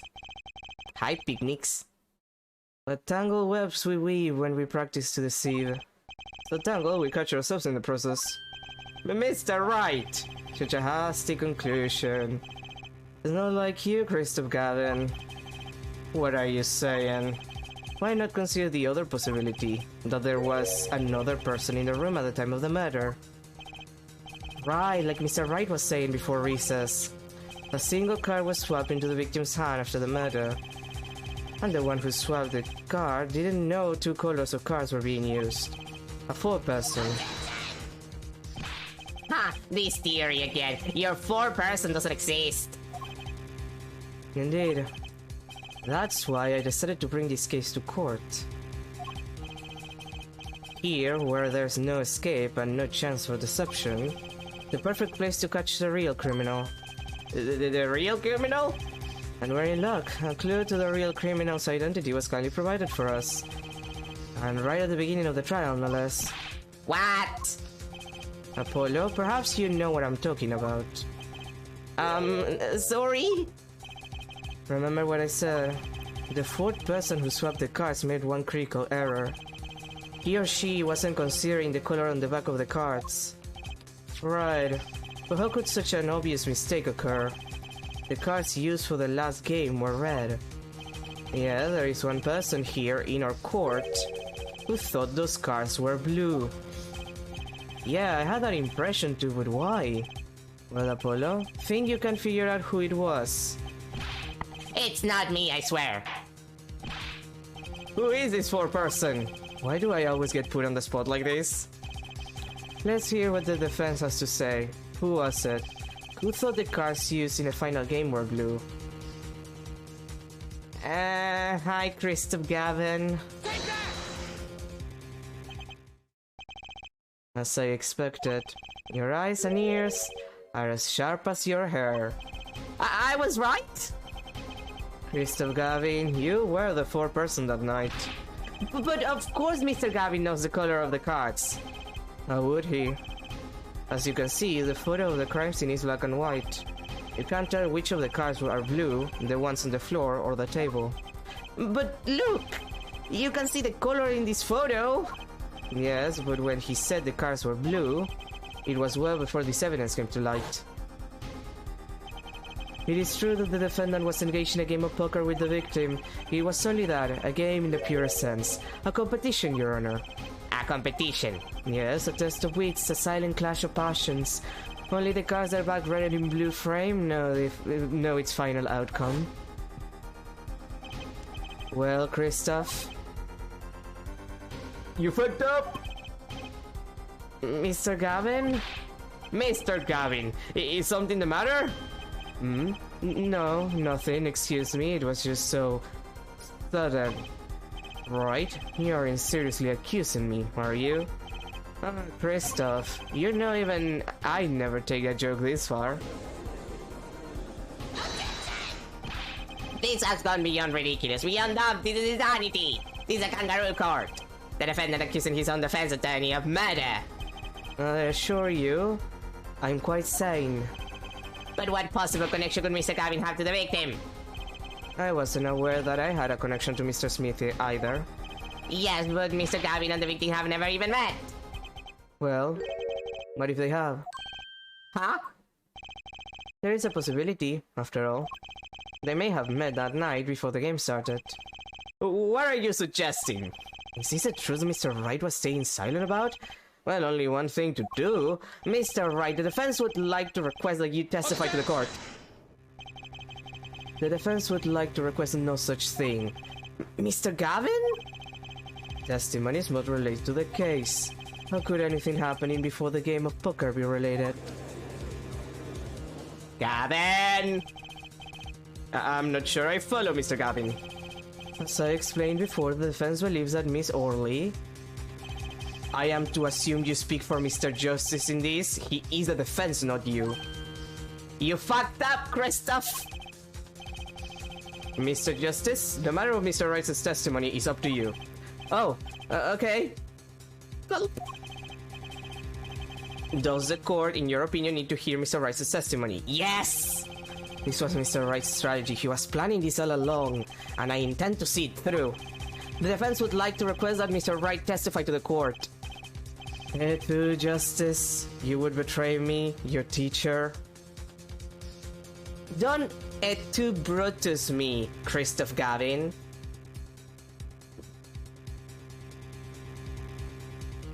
Caesar didn't even say that. That's a thing that they invented later. I'm sorry, Mr. Gavin. This isn't about loyalty. This is about the truth. Very well. The defendant, Mr. Wright, will take the stand, please. It's back. With a vengeance. That evening, Christoph and I had dinner. We sat at the table in this photograph. Shady Smith walked in 5 minutes after Christoph left. When the trap failed, Smith hit the waitress. The girl was knocked out cold and Smith was uncontrollable. I left to call the police. When I returned, he was dead, blood streaming from a cut on his forehead.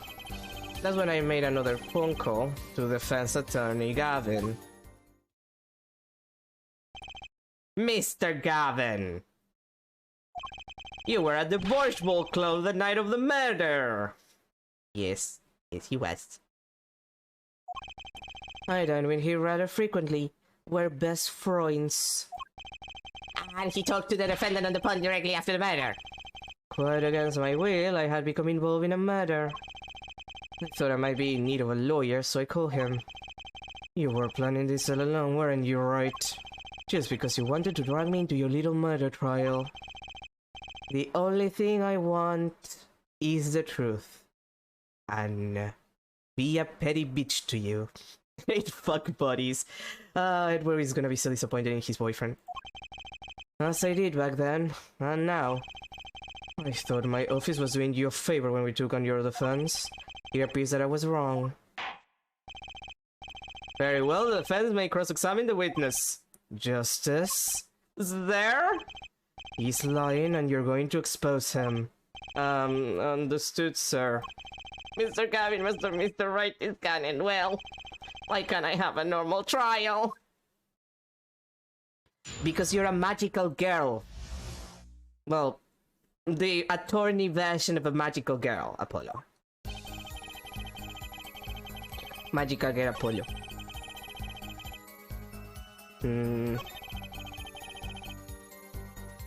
Okay, so you saw that happen. About this failed trap. This is the same trap that Miss Olga Orley mentioned. The plan was simple, elegant really. You see, we set up a trap of sorts. I was to plant a card in Wright's pocket with her hand, and then deal 5 aces during one of the games. When the hands were revealed, Smith would call him out and such Wright. He would then pull out the planted card and the trap would snap shut. You swap the cards! Just like that, the legend would be dashed to pieces. Yes, a harmless prank in essence. It was by a quirk of fate that I happened to discover it. A quirk. I happened to put my hand in my pocket and found a card. The card she planted. Yes, I snuck a peek at it and found it was the Five of Hearts. I had a feeling something might happen, so I disposed of the card before the game. Dispose? Where? There was an empty bottle of grape juice I had been drinking right beside me. I threw the card inside the bottle. An empty bottle of grape juice. The murder weapon? Yes, I rolled it up and shoved it in. The colored glass makes it hard to see. A battle of wits between the deceiver and the will-be deceived. That sounds like terrific drama. A card inside the murder weapon. That's strange. Did the police miss it in their investigation? Maybe I'll take a look. Mr. Wright, the poker head of courtroom number 3 approves of this battle of wits. Please revise your testimony with this new information. I discovered a trap during the game and disposed of the card in the bottle. Okay, let's...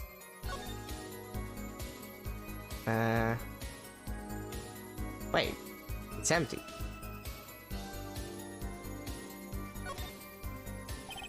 The bottle is completely empty. Wait a minute. Objection! Why are you lying to me, Phoenix Wright? Mr. Wright, if I may? Yes? I've examined the bottle and I don't see any card in here. No? What, Mr. Wright? Surely... isn't all you have to say for yourself? I can't say that I know what happened to the card. I did put it in that bottle, however. Perhaps the 5th person came and took it out. Oh, and a 6th person could have helped. Mr. Gavin, Mr. Wright is your client. My apologies, Your Honor. I won't have you disparaging our investigation either. We looked inside that bottle. There was nothing. So what's going on? Is Mr. Wright hoodwinking us again? Or did the card just disappear? Nah, it probably disappeared. Probably. In any case, please continue the cross-examination. I'm afraid decisive contradictions call for decisive evidence. Oh. Push him harder, Justice. Break him. It's just you and the witness in the ring. Go for the KO. Why do I get the feeling we're not on our client's side anymore?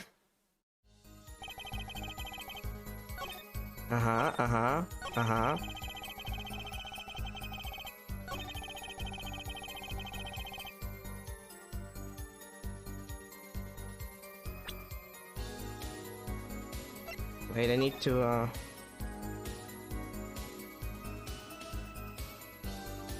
not this one.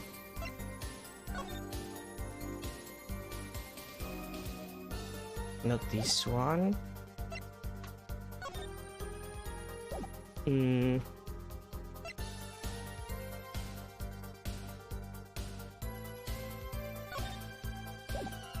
Oh wait, no, yeah, this one.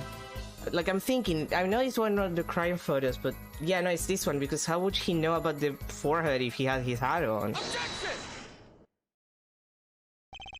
Mr. Wright, if I may. Yes? Take a look at this photograph of the crime scene. Look at this photograph. See the victim here? He's wearing a hat. I wouldn't think you could see blood on his forehead. Good point. Damn it, Phoenix! Justice. Next time you point out an inconsistency, put a little more oomph into it. Mr. Wright, can you explain this to the court? I forgot to mention something. I was the one who put that hat on his head. You? You put the hat on the dead man's head? He wore it throughout the entire poker game. After calling the police when I returned to the scene, his head was in full view. Shining bright, just like in this photograph. And? I picked his hat off the floor and put it on his head. Why did you do a thing like that? All I can say is, I'm sorry. Well, that's the only thing I touched at the crime scene. So, Miss Orly didn't see it? It being the victim's, his head? I think not, she was out cold. I believe I was the only one who witnessed his head. Here we go again. Mr. Gavin? Pardon. It just seems that our client is determined to let his way through the case. Hey, he's still our client, isn't he? I believe that's enough of that. Mr. Gavin? This witness's testimony is more like a travesty. It's riddled with lies.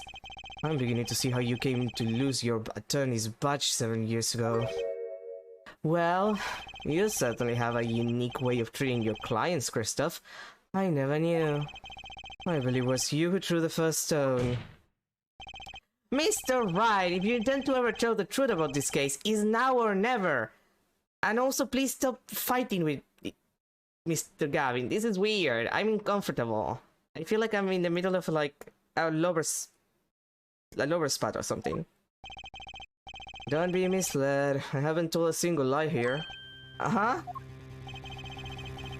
When I noticed the trap, I put the car in the bottle to dispose of it. And when I put the hat on the victim's head, let's just say that I had a reason for doing that as well. A reason? That reason is right here. Your cell phone? That night, recall that I spoke with Defense Attorney Gavin after calling the police. Just in case, I recorded a conversation. Was this? Now that we're all here, I see no reason why I shouldn't play it back for the court. Kristoff, I seem to be in a bit of a trouble. Was this game not going well? Something like that. A gentleman who challenged you, it turned out to be good.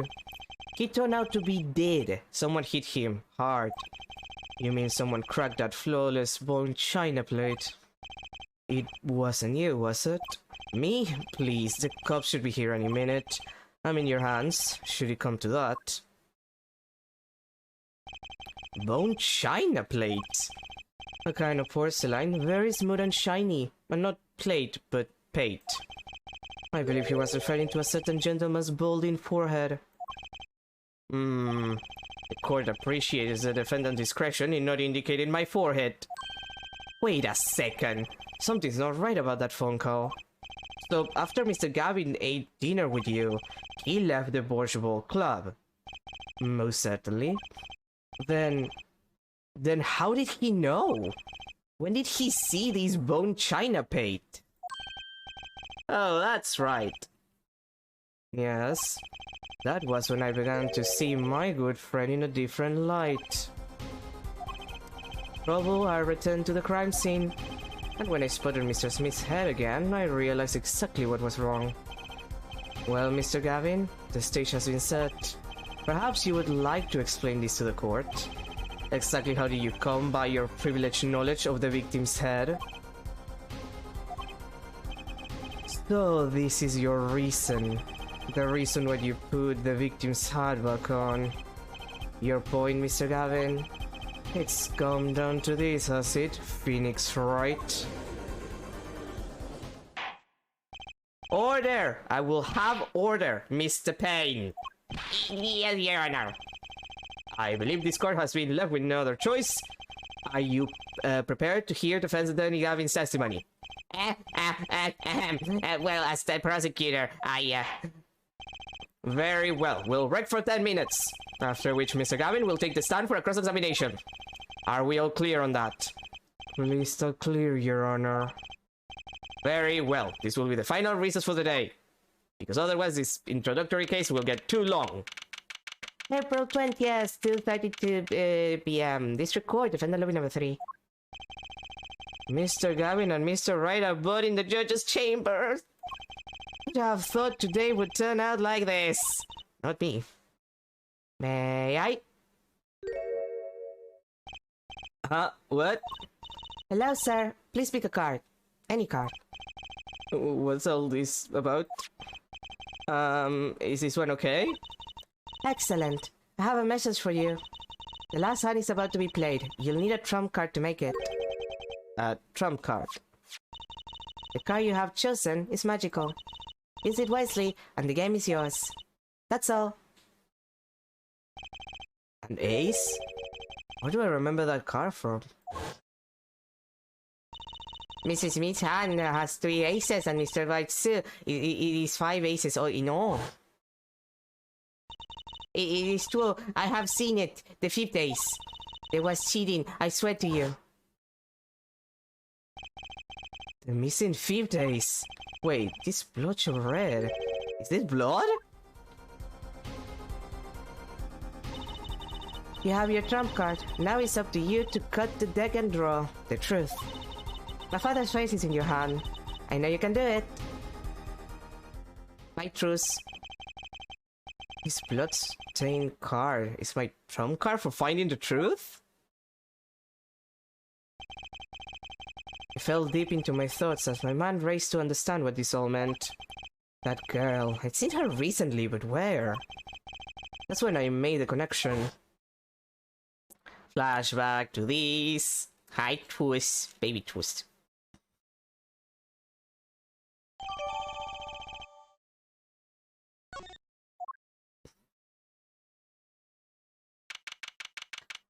April 20th, 2:45 p.m. District Court, Quorum number 2.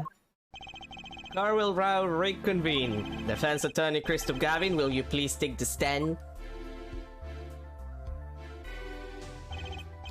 Now then, if you would, Mr. Payne. Yes, Your Honor. Will the witness state his name and occupation? This is far as necessary, Your Honor. Believe me, far stranger things have gone on in this courtroom. I had to see a pigeon be cross-examined once. It was a parrot, Your Honor. Oh yes, it was a parrot, that's true. Well, it was a cross-examined. Fine, I'll play along. First, there's one thing we need to have made clear. How did you know about the secret beneath the victim's hat? By secret, I'm guessing he means the fact that Mr. Smith was bald. He's bald! He's bald! Forgive my curiosity, but what is it about this fellow's head? Your Honor seems to have an inordinate interest in it. Objection! Phoenix? Hi, Phoenix. Oh, yeah! God, I love you. I love you, Ace Attorney soundtrack. I wouldn't call it inordinate, Mr. Gavin. Mr. Wright! What do you think you're doing, Wright? Well, things sure look different from the other side. You know what I mean, Apollo? Speaking of looking from the other side, let's consider something for a second. Victim wore that hat all night, never once taking it off, except for that one time. That one time being the instance he was hit. Oh. When Mr. Wright returned from reporting the crime, the hat was laying on the floor. Mr. Wright picked it up and placed it on the victim's head. In other words, in order to have seen Mr. Smith's bald head, you would have had to have been there in the hideout at the time of the crime. In other words, I must be the real killer, is what you're trying to say. Yes. Not bad, Apollo.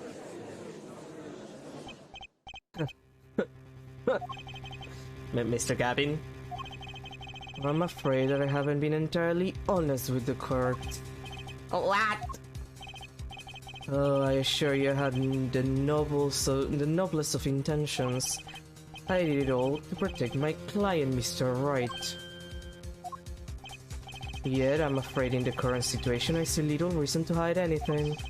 Very well, allow me to tell you the truth of what happened that night. Finally! You may begin your testimony after like 3 fucking hours. God. Tell us, how were you involved in the events of that fateful night?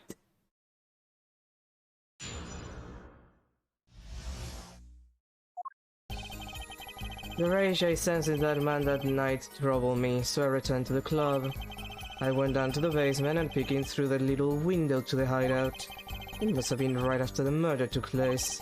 The victim was dead as he appears in the photo. A bald head, an unconscious girl, and Wright holding a bottle in his hand. I sensed that was not the best place for me to be at the time, and so I left. That's when the call came from Wright. So, you witnessed the murder? For better or worse, I missed the actual moment of the deed. Mr. Gavin, may I remind you that you are on Mr. Wright's defense team. Your testimony is clearly disadvantageous to your client.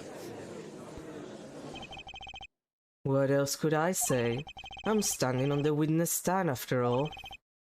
So you are, Mr. Gavin. And you had to testify as you just did. You had to tell them you saw the scene of the crime through that little window. Mr. Wright. You had to say that because that was the only probable window of opportunity, right, Apollo? Oh! The girls are fighting. The girls have been fighting this entire time, I feel. The girls are openly fighting now. Mr. Wright, the defense should do the cross-examination, not the defendant. Mr. Justice, are you prepared? Yes, Your Honor. I can't believe I'm going up against Mr. Gavin. There goes my job. I'm gonna have to get signed with another firm or something. This trial is getting weirder and weirder. Too weirder, even. Okay, let's see. Yeah, whatever you say, Christoph. I know that you're guilty. Uh-huh. Uh-huh. Okay. Those were the only 3 at the scene of the crime. Yes, as far as I saw at least. Then we're back where we started. The killer was the defendant, Phoenix Wright. Who else could it have been? But why didn't you talk to the police? 2 reasons. First, I didn't actually witness the very moment of the crime. Second, my office was asked to defend Wright.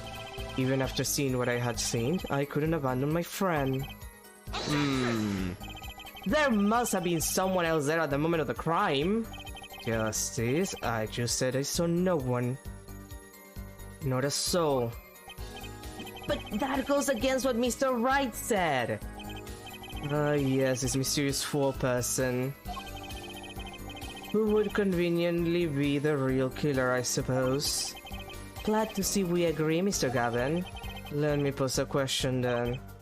Tell me, what possible reason did the real killer have to swap cards in the victim's hand?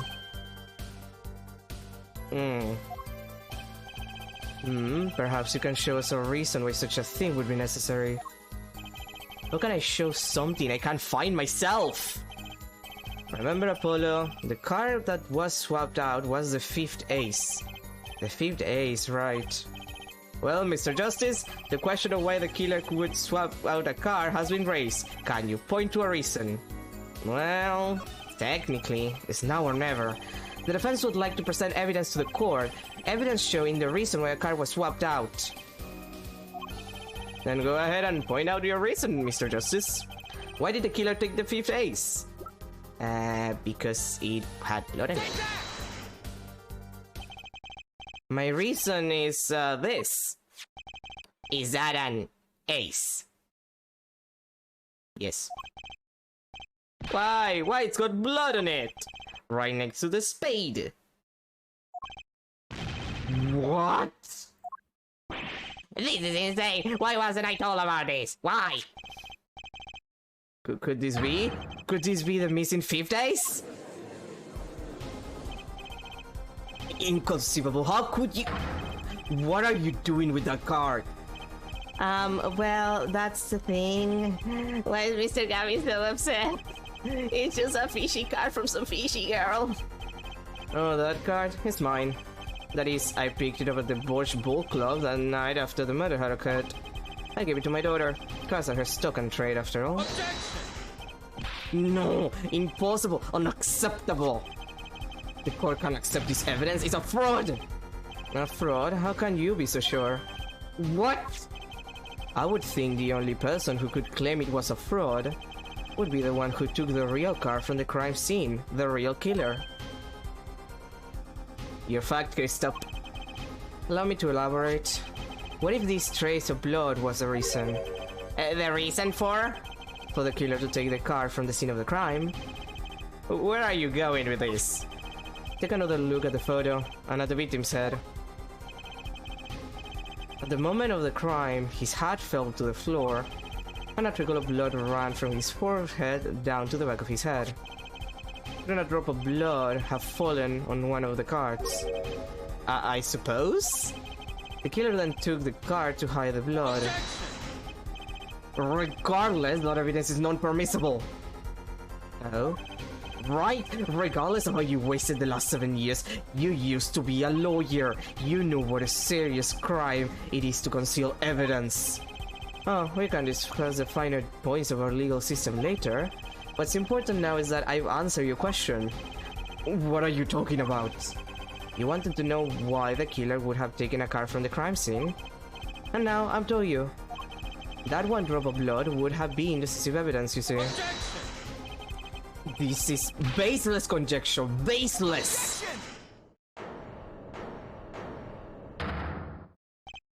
Oh, I assure you it's quite based. Based? What the fuck, he's based? He's based. What? It's amazing, really. How a single drop of blood on a single car can lead us to the truth. It's quite simple. Well, Apollo? Yes? Try picturing the scene of the crime. In your head. But also on this diagram. But also on 3D! The murder took place in the hideout. The body of the luckless victim was found at the poker table. And before the killer swapped the card out, there was a single card with a drop of blood on it in the victim's hand. Given this, there is one decisive problem with this scene. Well, what is it? Let's keep it simple, shall we? Given that there was a drop of blood on a card, whose position in this diagram doesn't fit? The victims, the killers, the witnesses, or the second witnesses? Whose position doesn't fit with the bloody card? Well, I'm pretty sure it's you, I would say. Well, for one thing, the killer's in the wrong place, I think. You think. Mr. Justice, your job here is not to think, but to know! Actually, my job is partially to think, but okay. Just looking at you reminds me of the old days. Not the good old days, per se. What? What is that good old penalty sound? God damn it! What do you mean not there? Let's start at it one more time. And Mr. Justice, think before you sink. Ah, come on.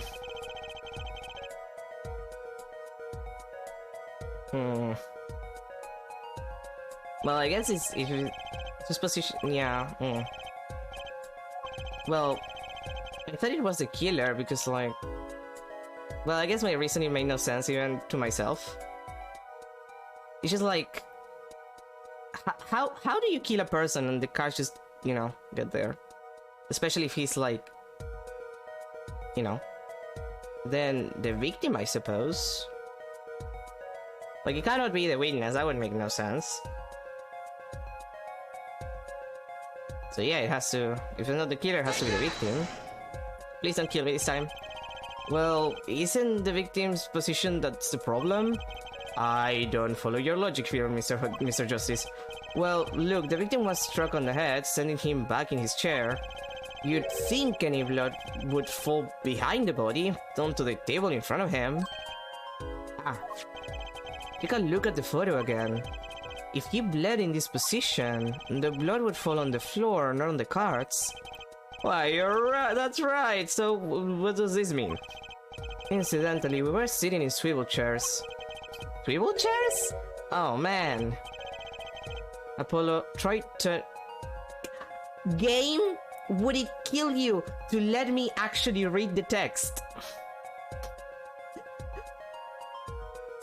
The DS version wasn't like this.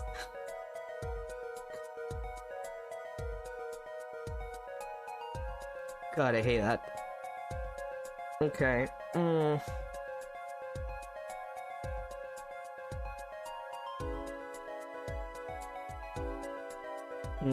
Okay.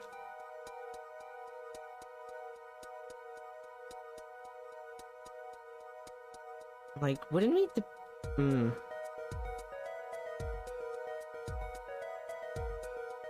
like, the chair should be the one. Yeah. The chair was facing the other way? It would have to be. Otherwise it makes no sense. So we have to assume that at the time of the murder, the victim's chair was facing away from the table. When Mr. Wright returned from informing the police, which way was the chair facing? When I came back to the room, the body was facing as seen in this photo. That would mean the killer turned the chair back around. Let's take the next step. Look at the diagram once more. We know now the victim was facing away from the table at the time of the murder, but this creates another significant contradiction. Again. Let's test your reasoning skills again, shall we? Apollo, whose location on this diagram contradicts a new understanding of the scene? The victim, the killers, the witnesses of the second witnesses. Now it's the killer. Now it should be the killer, because what do you mean he was there and this was him? Unless... No, that's the thing that makes him, like... It has to be the killer in this situation. The victim was struck from the front, correct? Indeed. Well, wouldn't it be hard for the killer to hit him from the front? Isn't where his indicator currently is? I would think it'd be quite hard, yes. Yes, but what you're saying makes no sense. Why would the victim suddenly turn to face a wall in the middle of a game? I believe a sufficient reason will soon come to light. What? There's something in this diagram that makes far less sense, actually. Look again at the diagram. Apollo, if the victim was struck while he was sitting as shown here, where would his assailant be standing? Try marking it on the diagram. What? But... there's no room to put a mark where the killer should be. Don't worry, let's think it through and see what we find. We know the victim was facing towards the wall at the time of the crime. That's the only thing we know for sure. Try to forget about everything else. Where would the killer have to be standing to strike our victim from the front? Yep. Here. Person. The killer had to be standing, well, here. You get points for flair, but that's about all you get. I thought I was on something there too. I only need to point out that standing there would be impossible. The victim is facing a solid cupboard. Or are you claiming the killer climbed the cupboard and hit him from above, huh? It's simple logic, really. If this was the only place the killer could have been standing, then that means that at the very moment of the crime... Wait, I know! At the moment of the crime, the cupboard wasn't there! What's this now? I mean, that's the only explanation, right, Mr. Gavin? Your Honor, I have a suggestion for the defense. We should arrange to examine the cupboard in the hideout immediately. Bailiff, whack his balls. I mean, send a team to the crime scene immediately. Have them try to move the cupboard. Your Honor. What? There's one more thing your men should look for. Please give these to the bailiff. Yes, I see. You do belong in the courtroom after all, Mr. Wright. I do my best.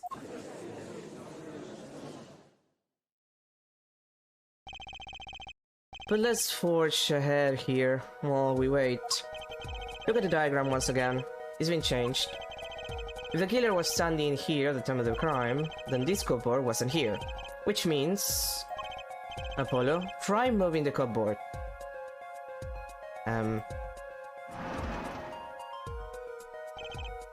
Thank you. As you can see, the cupboard was the problem. At the time of the murder, it has to have been as shown here. Now everything is in place to reconstruct the moment of the crime. Oh my! What's this? Ooh, what's this? What is it now? Look at the diagram of the crime scene once more. It appears we've found yet another contradiction. What I believe to be the final contradiction, in fact. Huh? Oh, dang. Notice something, Apollo? Our line of deduction is rapidly approaching its logical conclusion. Now then, Mr. Justice, please point to the new contradicting indicator. Is it the victim, the killer, the witness, the second witness? Which indicator in this diagram contradicts what we know about the crime? Well, it's the second. Kristoff! About this cupboard, are we all okay with assuming it was moved? Sure, why not? Well, if it was, something really doesn't fit. The cupboard would completely cover up the window to the stairs. Ah, that's right, someone standing outside wouldn't be able to see in. Someone like Mr. Gavin. What did you say? Oh, it's the coolest defense in the West losing his cool? Don't expect me to play along with your little game, right? It was only a game until someone gets killed, Mr. Gavin. Someone was. Well, the window to that room was blocked by a cupboard. So, Mr. Gavin, perhaps you'd like to explain to the court exactly where did you witness the crime scene from?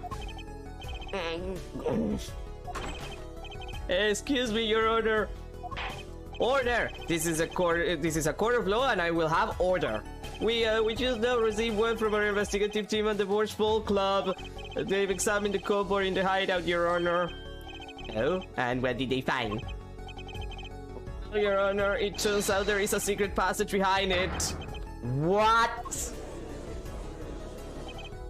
Yes, I believe I mentioned something of the sort before. This is one of the tricks to the room many of our regulars know about. I do remember him saying something about that now that he mentions it. A secret passage is a handy thing to have when you're engaged in illegal going-ons. Never know when you might need to look away from the eyes of the law. So the room has a secret passage? Where does it go? The other side connects to the restaurant above. The underworld bosses could get away from the cops and enjoy a cold bowl of borscht, no doubt. Just like our killer.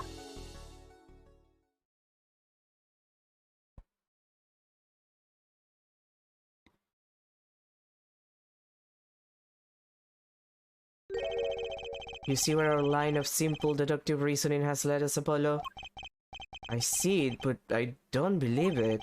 That girl wasn't kidding when she said I needed this trump card for the last hand. At the time of the murder, the window was blocked and the victim's hat was only off his head for a few minutes between Mr. Smith's murder and Mr. Wright's return from calling the cops. In other words, the only place anyone would have seen the victim's bald head was from inside the hideout.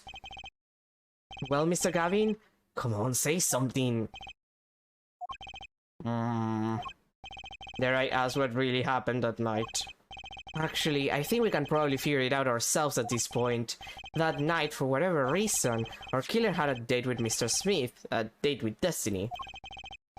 There he crouched, hidden in the secret passageway behind the cupboard, holding his breath, waiting for just the right moment. Then the chance came, and he took it.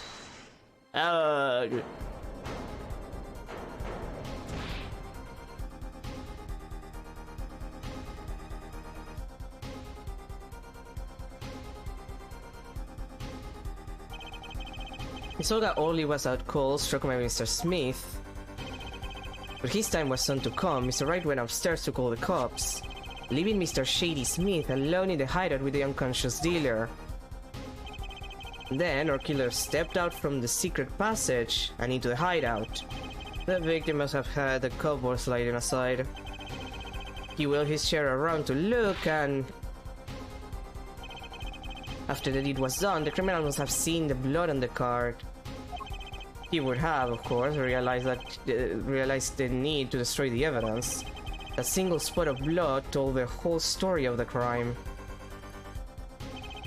Too bad for him, he didn't linger any longer in the hideout that night. If he had, he might have noticed the cards on the floor, and the fact that they were all red.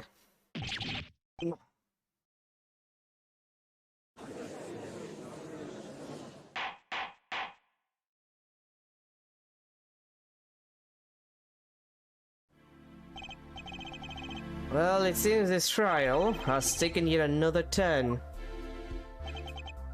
I'm truly sorry I had to see this day come, Mr. Gavin. Mr. Gavin? Mr. Payne! Yes, Your Honor. The prosecution will continue its investigation. As for Mr. Phoenix Wright, the defendant, he is hereby clear of all suspicion. Wow. Believe me when I say that I don't believe this is happening, Mr. Gavin. But I'm afraid circumstances call for me to issue a warrant for your arrest immediately. Objection!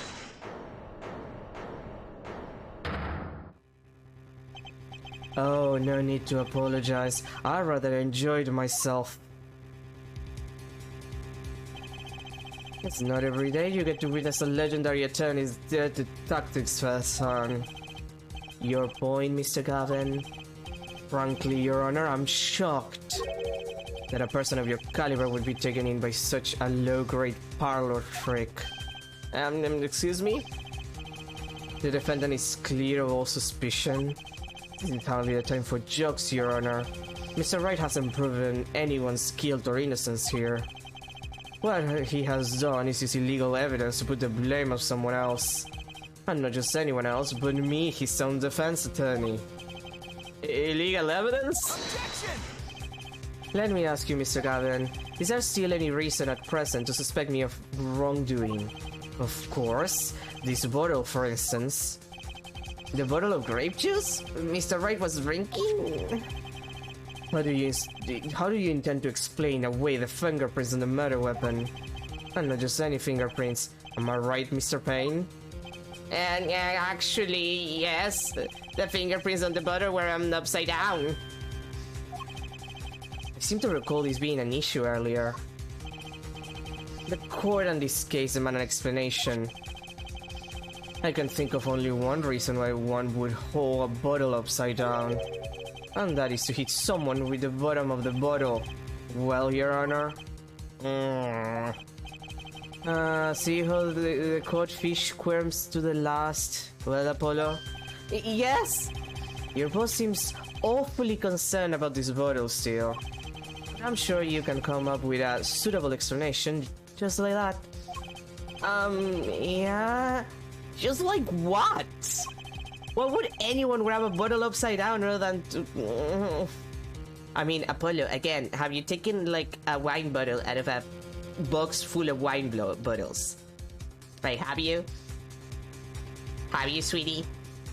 Because, I have, and you do it upside down. Don't let him trick you into thinking his explanation is the only legitimate one. Is there really another? Take another look at the court record. I believe you'll find a simple answer there in plain sight. How about you just say the answer in plain words? It would be hasty to deliver a verdict with unanswered questions indeed. Well, Mr. Justice, Mr. Gavin said that the court and this case demand an explanation. Don't worry, justice won't leave until justice is done. Perhaps the defense would care to enlighten the court. What evidence do you have to explain why the fingerprints on the bottle are upside down?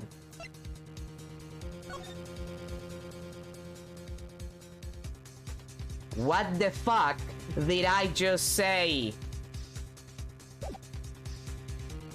Take that! It's actually easier to show you than explain, Your Honor.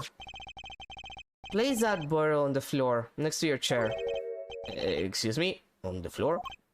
Yes, now reach down and pick it up. Without getting out of your chair. See? You naturally go to pick up the bottle by its neck. With your fingers upside down.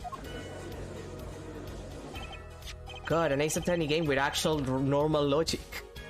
Look at this photograph taken on the night of the murder.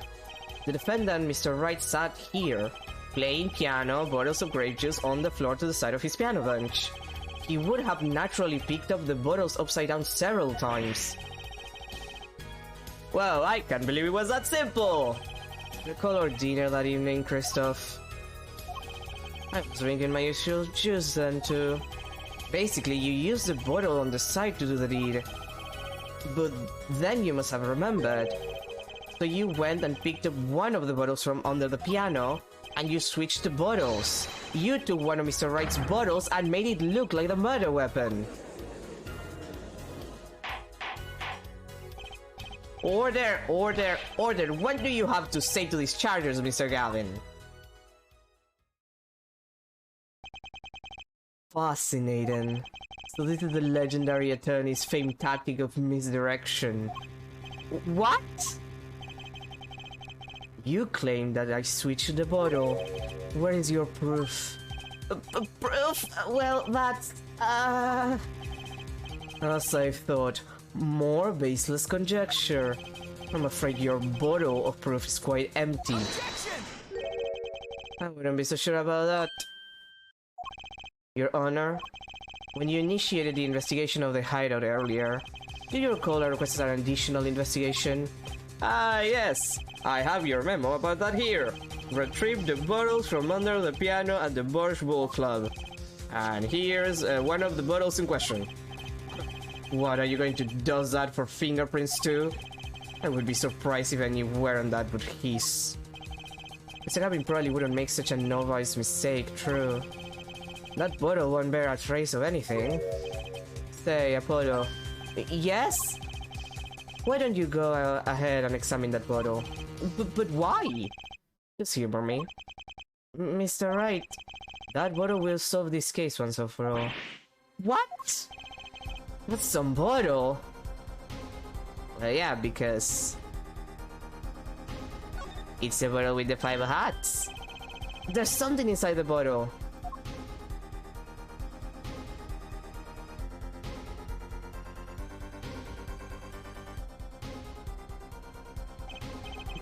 What's this? Oh, what is? That card, it can't be. Recall that unpleasant woman's testimony for a moment. Miss Olga Orly? Yes, a little Swindon the Botchka. That night I planted the card like I was supposed to, and Dwight lost the last hand just like he was supposed to. Then Smith shot him, but the planted card was gone, the trap failed. Wait, this isn't... You're telling me that this is the planted card you disposed of? The one you mentioned in this piece of testimony. I happened to put my hand in my pocket and found a card. Yes, I snuck a peek at it and found it was a 5 of hearts. I had a feeling something might happen, so I disposed of the card before the game. Dispose? Where? There was an empty bottle of grape juice I had been drinking right beside me. I threw the card inside the bottle.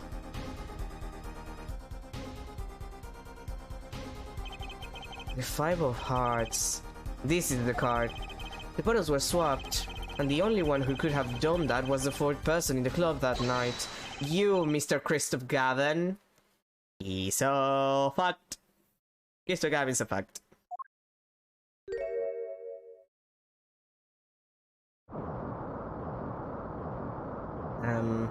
No, my lobster! I was gonna have that.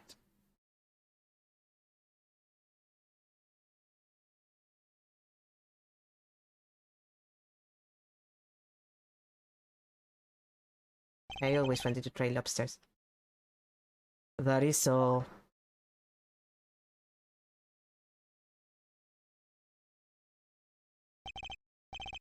Is this your idea of revenge, Phoenix Wright? No, my idea of revenge is sending you to super jail. I only send you to normal jail right now. Later, when you least expect it, you will be sent to super jail. And I will have a good time.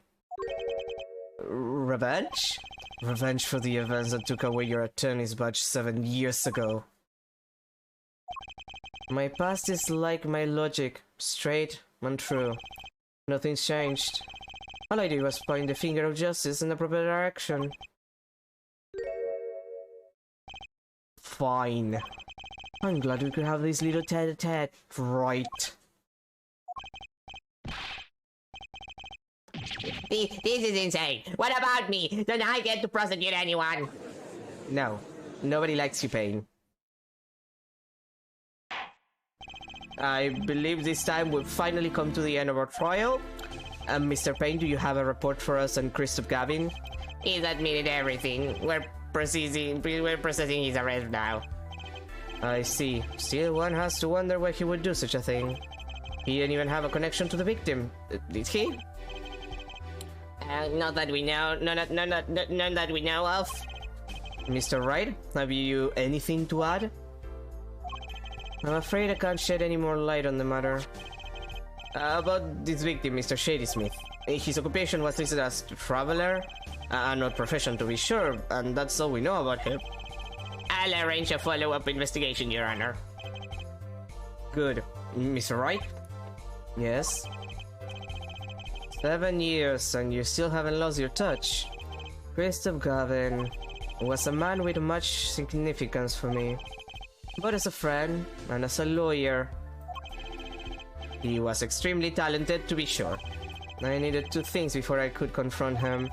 The first was a place where no injustice could be tolerated. This courtroom.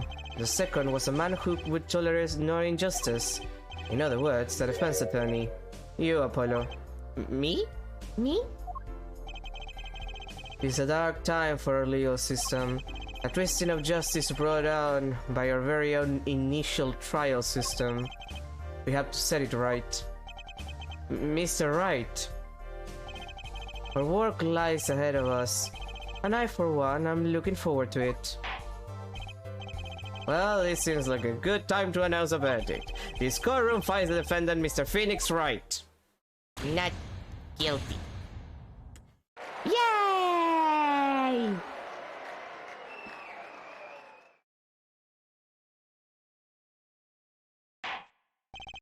Court is adjourned. Yay! April 20th, 4:28 p.m. 28. We started at 25. That lasted 3 minutes? Okay. District Court Defendant Lobby number 3? Thanks, Apollo. You came through just like I thought you would. I'm pretty sure I didn't do a thing in there. It was you who cornered Mr. the killer. I couldn't have done it by myself. You sensed it too today, didn't you? Your ability? Ability? Yes, a sensitivity I lack. You'll come to understand it soon enough. Wait, I wonder if he means the funny haha eye vision. I have one question for the witness then. You say you saw the moment the defendant hit the victim. Is this true? Of course it's true. Is this weird vibe I'm getting? What was that, Mr. Wright? You'll have to find the answer to that question yourself. The answer, right. Today was full of questions without answers. Most of them about Mr. Gavin. What possible reason could he have had to commit murder? Perhaps you'll learn that in the days to come. Huh? Wait, you don't know, do you? This locket is the key. Oh, that reminds me, I met the girl whose picture is in your locket.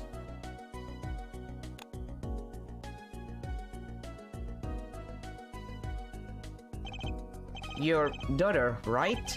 That's right, she's my daughter. You know, you were right about this locket. Huh?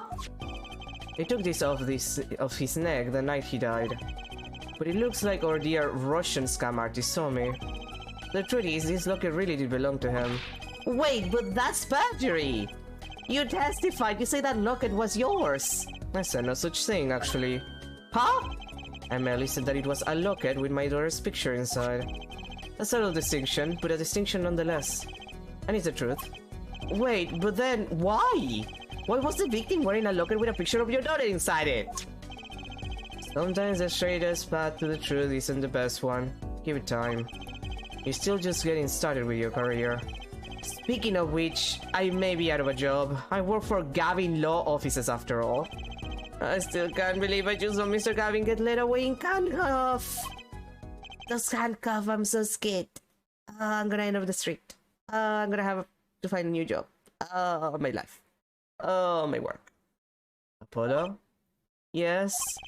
What about coming to work for me? Huh? You mean at the Right and Co law offices? I mean, there's not a single attorney in my generation that doesn't know it. I can't imagine that to be true, but... Wait, but didn't you... You're not a... Oh, I turned in my badge, yes. I'm not an attorney anymore. That incident 7 years ago. That legendary trial. And at the middle of it all was one man, Phoenix Wright. The case reached its sad conclusion, and he left law for good. Have you ever thought about coming back to the courts? I'm not qualified to stand in a court of law, I'm afraid. Not yet, anyway, just wait till the next game. Didn't you notice in today's trial? There was a single piece of forged evidence. Forged evidence? What are you talking about? I'm talking about evidence that shouldn't have existed. A naughty magician's trick. One piece of evidence struck me as odd, it's true. It just seemed, well, too perfect. I bet this was the forged evidence. Back to the card. You mean this, don't you? I got this from your daughter, Mr. Wright. Yes, that car couldn't have been found at the crime scene. Why? Because the killer took it with him when he left. Leaving the wrong car in his place, luckily for us. The court can't accept this evidence, it's a fraud! A fraud? How can you be so sure? I would think the only person who could claim it was a fraud would be the one who took the real car from the crime scene, the real killer. My verdict was already handed down 7 years ago. Then you really... Yes, I forged this car. One look at the crime scene should have told you it wasn't real. But you can do something like that and call yourself an attorney? Who's calling themselves an attorney, Apollo? So it's true. The rumor is true. The truth come out. Phoenix Wright does it, gay. I mean, 7 years ago. None of that matters much now, does it?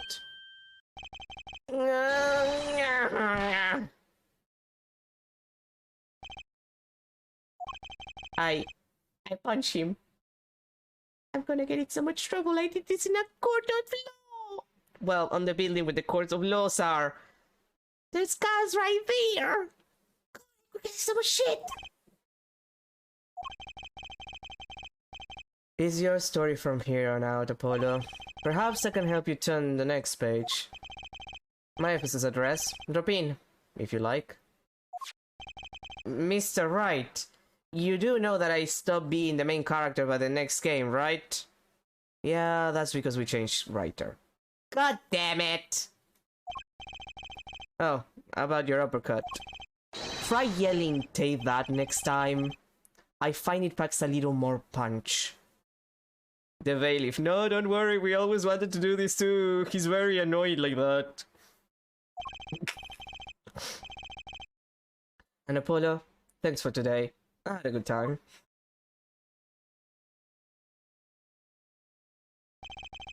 And with that, Mr. Wright walked out the door. And that's how my first trial ended. A lot of mysteries went unsolved. And at the time, I had no idea they were all related.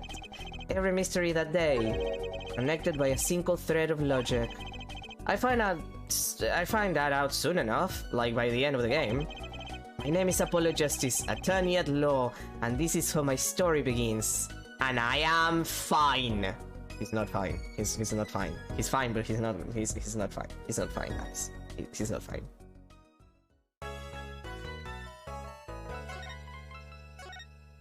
God, even the saving jingle for the original, like, Apollo Justice is so good! God, I love Apollo Justice. Best game.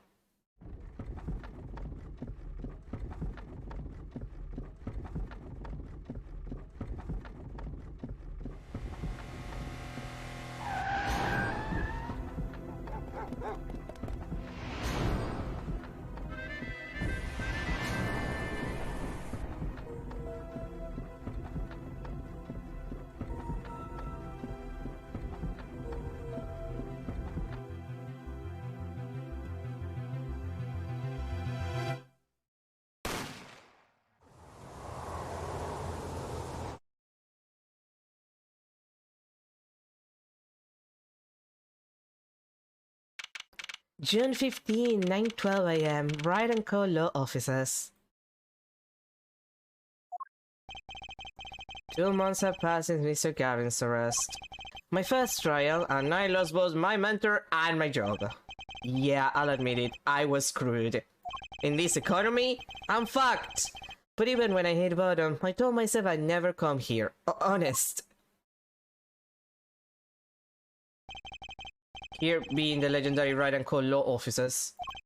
Okay, Justice, time to stop trembling. Hi, you must be here for the interview. Right this way. Huh?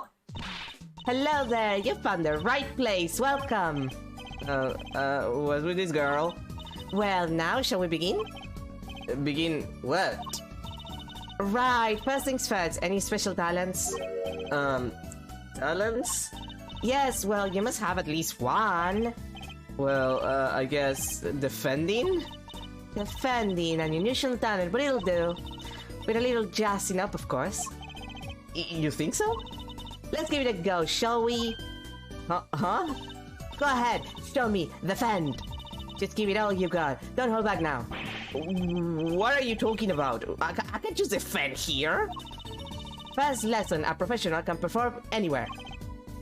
Thanks. We want people to be laughing with us, not at us. Thanks. But I'm not sure why they should be laughing at all. What? What exactly do you think you came here to do? What? Defend? No? Excuse me, but do you know where you are? Huh? The Write & Co. Law Offices, right? Oh, I was afraid of that. Don't worry, you're not the first.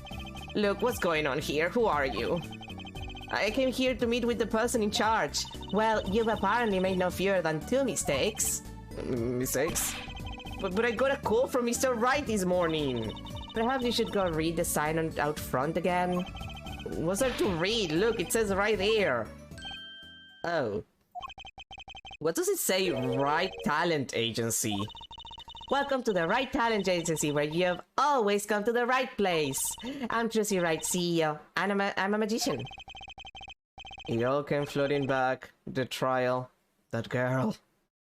The fact that I punched Phoenix right on the face.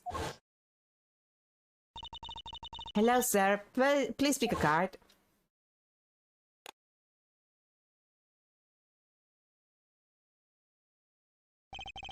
That's right. She's my daughter. Tracy Wright. The truce. Here, check out our flyer. So, what's your name? Apollo. Apollo Justice, attorney at law. So, is this really a talent agency? You bet! Daddy started it 7 years ago when he quit law. Of course, we only have 2 people sign up right now. 2 people? Does that include you? Tracy Wright, magician extraordinaire, and CEO. I've done a lot of stage shows, paid too. I'm a professional, you know? Right. Promise you'll come to one of my shows, okay? Let's see. Oh, and the other person our agency represents is Phoenix Wright, pianist extraordinaire, and a poker player. You're that, in other words. Oh god, my nose it itches. Didn't he say he couldn't play the piano? Our agency doesn't see that as a problem. Why, there are many magicians who can do magic. At least you're optimistic, I'll give you that. So you're Phoenix's Wright's daughter? That's right. After Daddy quit law 7 years ago, I promised I would keep him fed. So I'm kind of his sugar daddy. Get it? No. I forgot that she said that. I'm in charge of this whole office too. Pretty amazing for a young lass of 15, wouldn't you agree? 15? How old is Mr. Wright? Daddy, he's 33 this year. He's rat-aged. I forgot he was rat-aged by this game. I'm sure there's a good explanation, I hope. I mean, he would be like 33. Let's see. You take the 3. 25. Wait. That's 3 minus 10. That's 23. Minus 5. He would be 18. I mean, not to talk about like my family grievances, but like one of my cousin's children, who is literally like 19, got a girl pregnant not so long ago. So, yeah.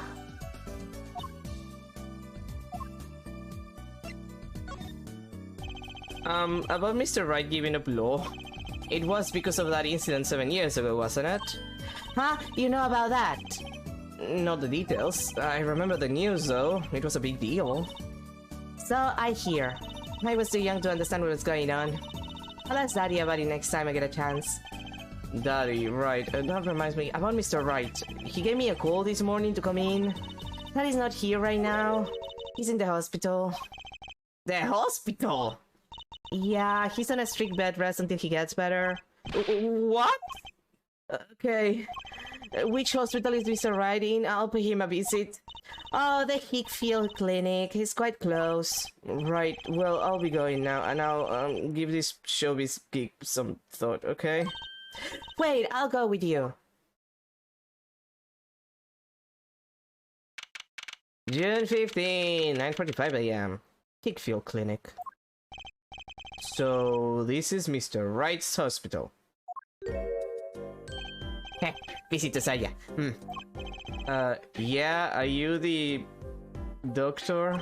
Yep, Dr. Hitchfield's the name. Heh, heh, heh. Good morning, doctor. Oh, hiya there, Trucy. Cute as ever. Heh, heh, heh. Is this Daddy's room? Oh, yeah, said he's gone for a morning checkup. Be back soon. Hiya, Miss Trucy.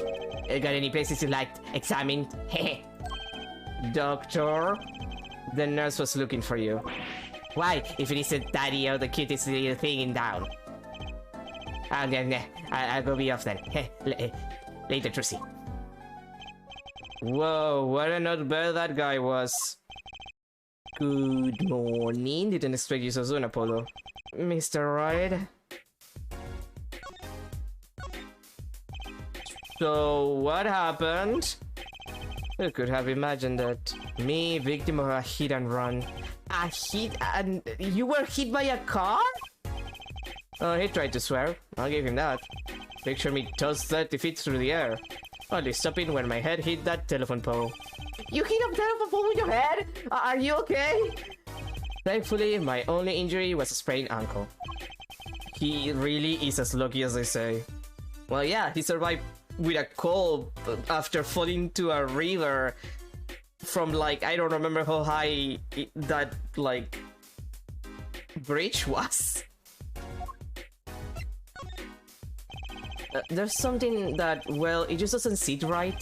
I just can't believe you had a daughter, Mr. Wright, and she's so big. Not fat, but you know what I mean. This is still a child. Daddy, how many times do I have to remind you? I'm not a child anymore. You'll always be Daddy's little baby girl to me, Trucy. My food, I'm not buying it. Something you should know about Trucy. She's a magician, right? She told me. Not a mid-stage magician. She's a genius. Hee Daddy. You'll soon come to appreciate her talent. You could just tell me things instead of insinuating them. So, why did you contact me? What could the Bright Talent Agency possibly want with me? No need to get prickly now. Hey, I didn't ask to be dragged in like this. Huh? But didn't you come into the office of your own free will anyway? Well, yeah, of course. Hell, we're in big trouble here at the office, big. I thought someone was dying. So you don't think this is a big trouble? My talent agency represents only 2 people, and one of them is in the hospital.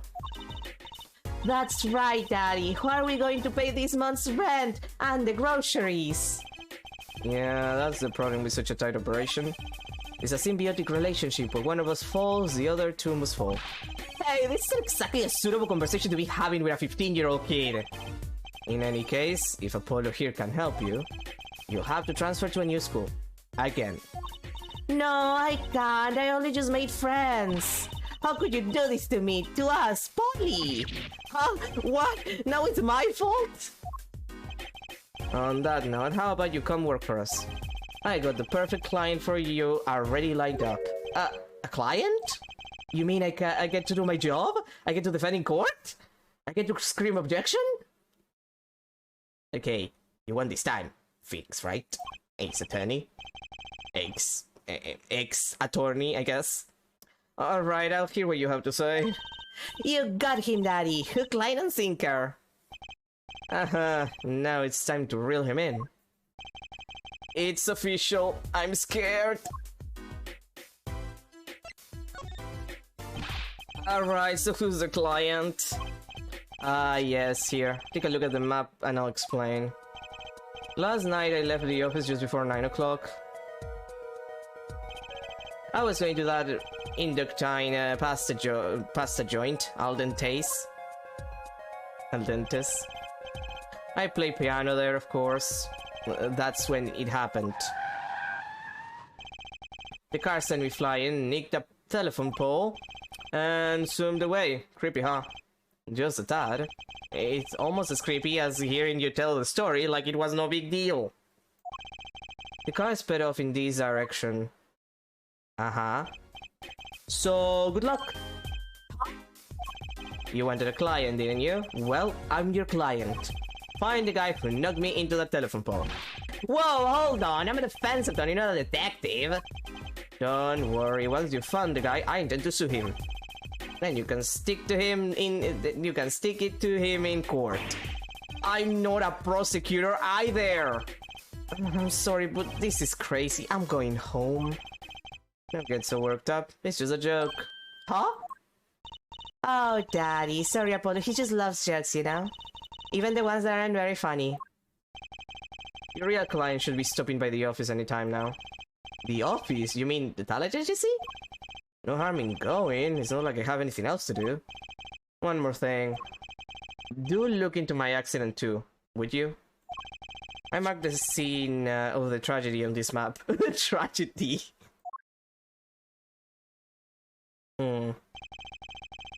It's right in front of this park. Should be easy to find. So he's going to make me investigate this after all. Oh. And before we do that, it's time for me to go get myself some coffee. Like, it's been my time to get some coffee for like 50 minutes. So, I'll be back in a sec and then we continue. See you in a minute.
we're back. And now it's time to move. Oh god, I just realized something. I don't know how to do a German accent. I'm fucked.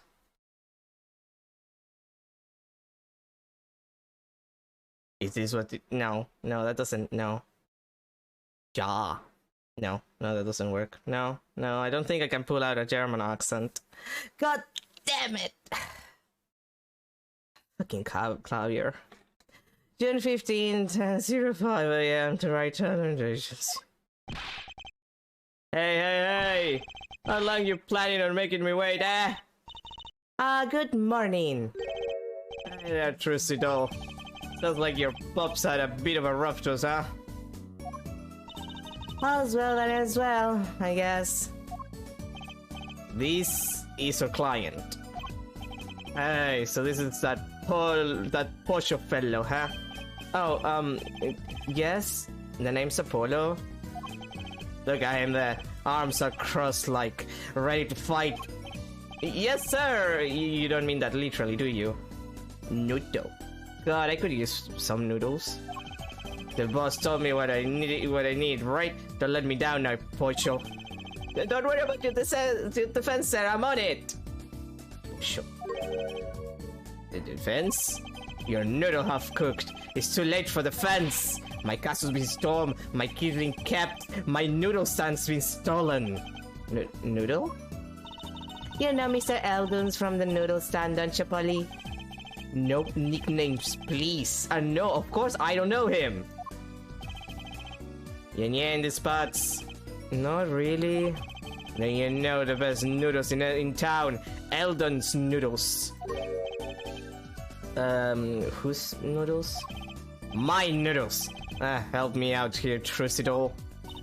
This is Mr. Guy Eldon. Client. Also known as Noodle Guy. Because his last name is Noodle spelled backwards. Yes. Maybe you can tell us what the problem is, Mr. Eldon? Anything for you, Trucidol. Who's this guy? So, you run a noodle stand, Mr. Eldon. Guy Eldon's the name, and noodles are my game. The secret's in the soup! I've been searching for the perfect soup for 1.5 years. That's not that long, really. My family's been noodle men for generations. Got a lot of expectation on my shoulders. 15 fathers passing the noodle to 15 sons. That's a pretty old noodle. Aye, and fool that I was, I pushed it away. I rebelled against my pops and picked another livelihood. But that didn't turn out so well. Oh. Was no denying it. Salty broth run through these veins, boy! It was like destiny that you became what you are. Right, destiny's the word. Oh, I fought it. But in the end, I was bound by the twisted noodle of fate. Not a mental image I care to linger on. So last year, I started my noodle stand. The 15th generation of Eldon's noodles. Okay. So tell me more about Eldon's noodles. You don't know the genius that are my noodles. I make them so salty why they're saltier than salt. Now I really don't want to find out. That is a regular at his noodle stand. He's gonna get like so many cardiac issues. He frequented my pop stands back during his attorney days too. Yep, him and his assistant. I'm sorry, I'll be sure to drop by your stand soon. Also, weren't those hamburgers? Wish you couldn't, Sonny. Huh? Heck, I wish I could. I'd give anything for a bulldog now. What do you mean? It was stolen! My stand! Gone! Stolen? It was last night. I was doing my rounds, blowing my whistle. That's a harmonica. It's like an ice cream truck's bell, but louder. He even gets complaints. Now you're just trying to butter me up. That sounded more like the blues than a whistle. I close up my stand for the night and park by my house. Then this morning, dark and early, it was gone! My keep, my castle, oh!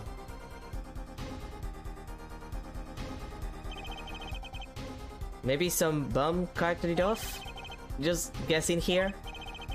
Well, I don't care who did it without that stand, I'm finished! All my noodle balls were in there too. That's the saddest thing I've had all day. You know it. Anyhow, that's the deal. Good luck. Good, huh?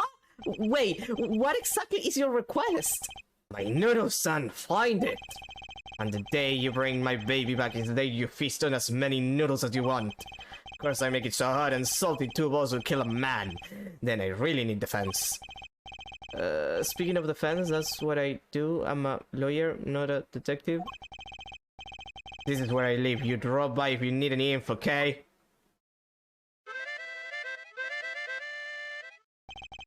Get it back today if you can, Pojo. I got noodles to make. Shinken noodles. Because you're Pojo. Things have certainly taken a turn for the bizarre. Traffic accidents and noodle stand thieves. Actually, there was something I wanted to ask you about too, Apollo. I have a bad feeling about this.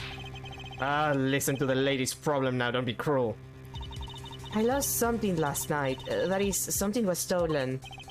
Hey, what is this? More thieving and skullduggery? Well, someone stole a pair of my panties.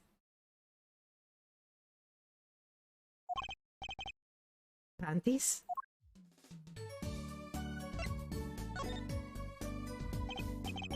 So they were, stolen your, My panties, yes! right. Panties. That's a crying shame, that is, Trucido. I was alone in the office last night. I had hung my panties out the window there to dry. When a thief came and took them, my favorite panties. I ran after Kim. Give those back, I shouted. Wait!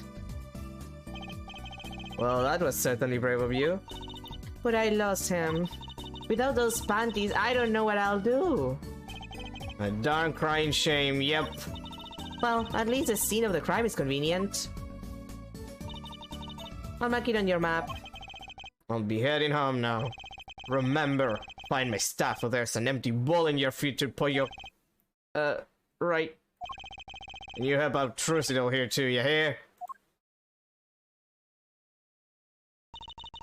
Things have certainly picked up, haven't they? We had no work yesterday, and now we have 3 cases. I guess?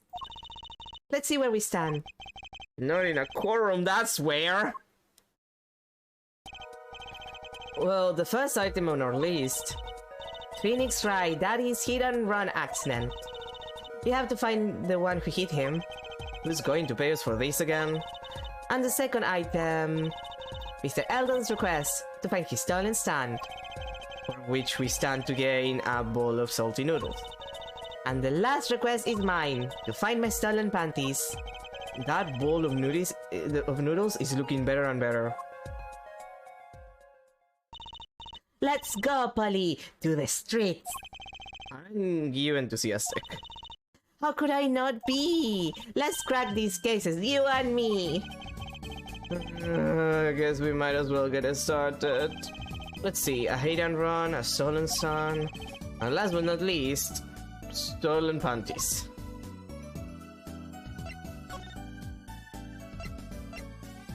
Let's start with the accident scene. June 15, accident scene. So this is where Mr. Wright got hit by that car.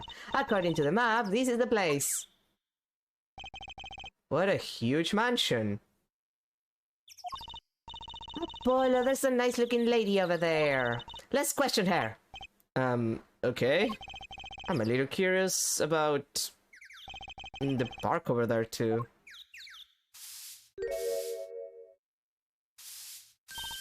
Excuse me, can we have a few words with you?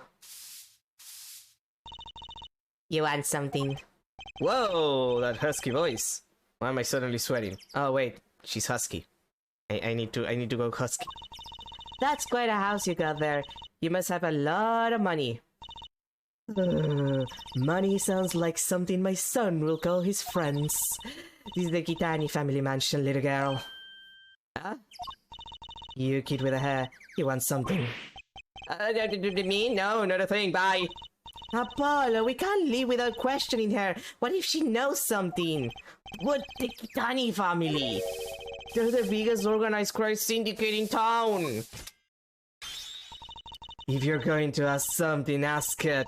If you're man enough. Right. Yay, wait till we hear into shape, ma'am. Does she know no fear? I'm Plum. Plum Kitani. Wife of the forehead of the Kitani family business. Friends call me Little Plum. I'm a little public justice attorney at law. It looks could kill. This woman would be a mass murderer by now. Wait, let's examine stuff first.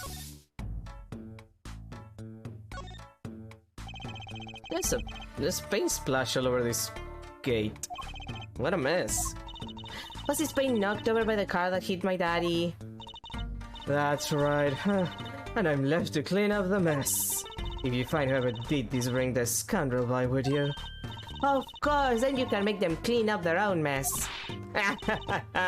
You're cute. Naive but cute. When I find whoever did this, you can bet I'll be doing some cleaning. There's nothing I dislike so much as a mess. Oh, I wish I could say good things like that. I'll bet you do. I'd laugh if my teeth weren't chattering so hard. Okay. Wow, what a big house! And the gate is so big. The Kitani family is pretty big around these parts. I like the fox. It's so cute. Ah, that's our family crest from the old country. Your family crest? We're clever as the fox, and our teeth are sharp. So it's like a motto. You need a crest too, Apollo. How about the scales of justice or a lunar lander? I'll pass, thanks. There was a brightly painted dragon. Why do I get the feeling he's glaring at me? Those spaces have been to repaint this wall. That's right, I call in an artist to do the job right. He's a third so far. The third? The first spilled paint all over the entrance here, the second on my kimono. So no, don't tell me. It's better that I don't know. Can I not, change, oh. Really? I have to do it manually? Who's that? She's looking at the park. She's pretty. I bet she has a story, you know? There is something about her. Too bad she seems to be in a bit of a rush.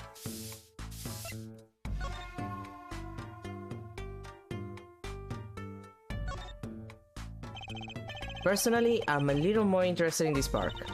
You know what I think? I bet they're filming a movie.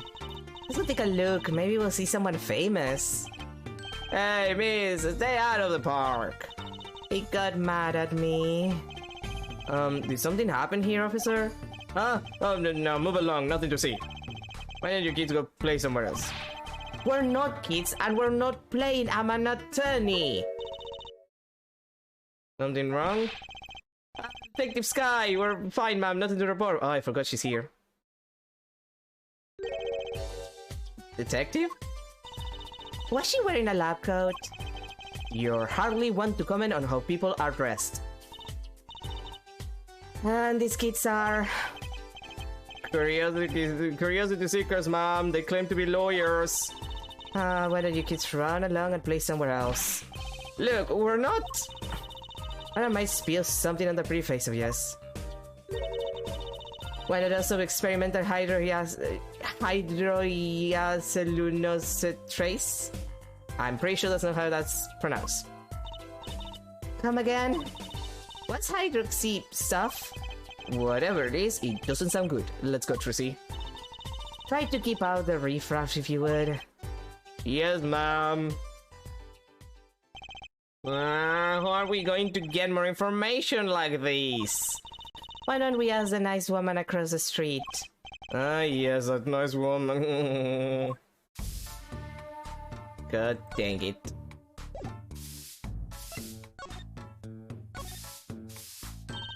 Little Plum, that's a really cute name for someone so... Yes? Oh, whoa! What is it, Apollo? How about you go through me when talking to her, okay, Trucy? Huh? That seems like a bit of a needless procedure. I'm a lawyer. I live for needless procedures. Little guy, you should know. We're gangsters. Oh, that means you're the bad guys. Trucy, through me, please. I'm begging you here. The bad guys. I like the sound of that. I'm going to need some warm tea after this. It takes a lot of hard work to protect a family fortune. Things aren't as easy as they used to be for us bad guys. So you're saying that business is in a slump? Let's not ask about business if we can help it, please. So there was supposedly a car accident here last night. Of course you wouldn't know about it. Sorry to bother you. Wait. Yes? You're talking about that man, aren't you? The one who flew 30 feet and just walked away. That's my daddy. I should have known.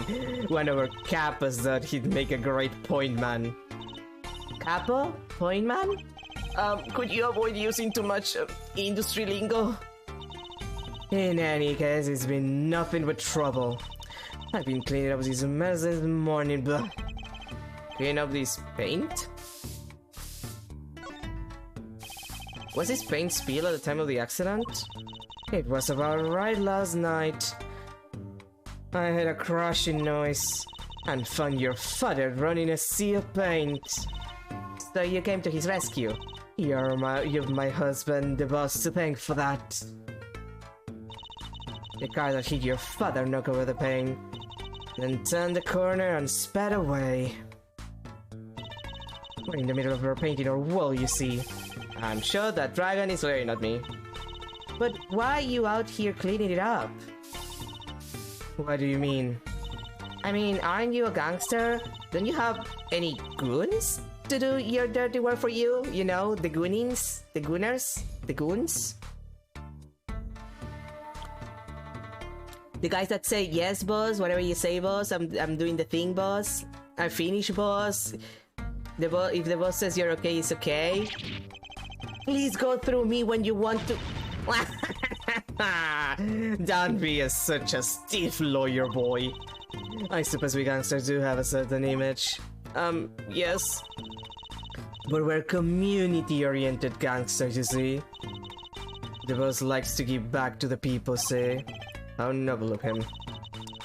I avail myself of the public facilities to get rid of all the garbage. Now there's just the pain on the street to deal with. Public facilities? I wonder if she means the trash can.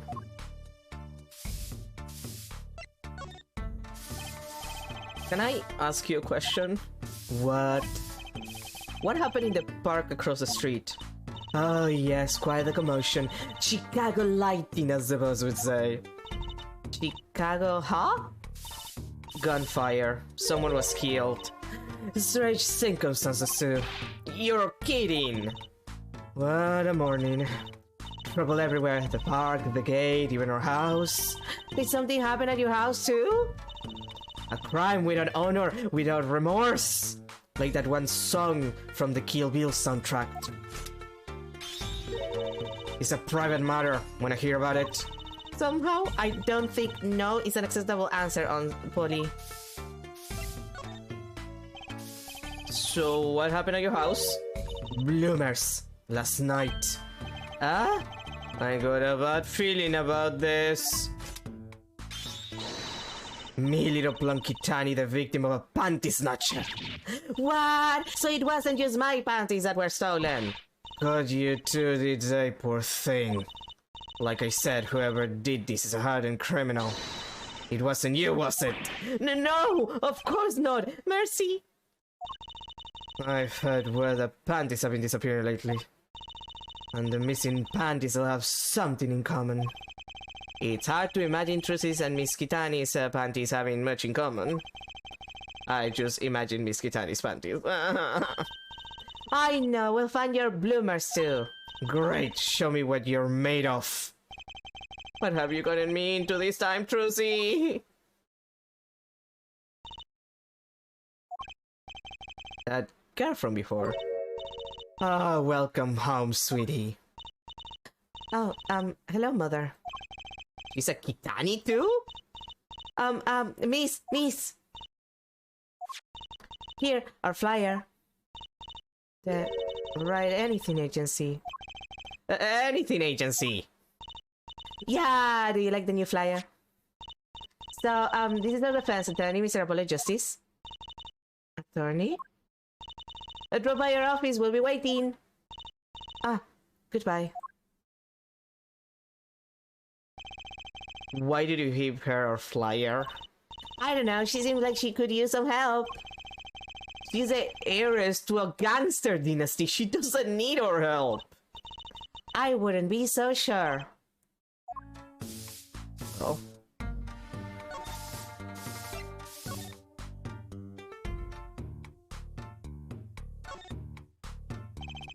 There's a big trash can on the way into the park. I guess you could check it out. A detective's life sure is a hard one. I am an attorney, actually. Huh? Two pieces of garbage with paint on them. These are slippers.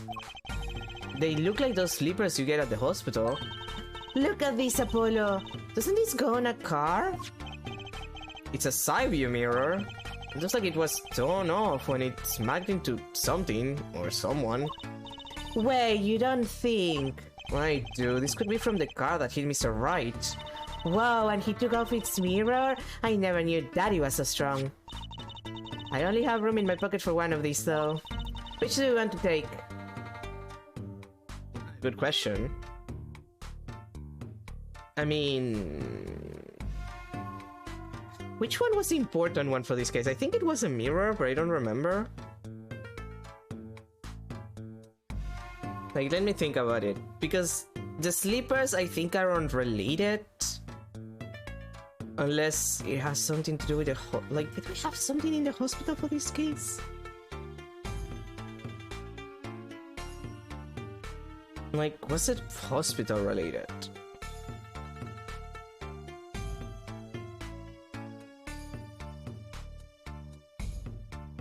No, I think it was a mirror that was the important thing. Like, I'm just trying to bring back the memory of the case, but I think it's a mirror.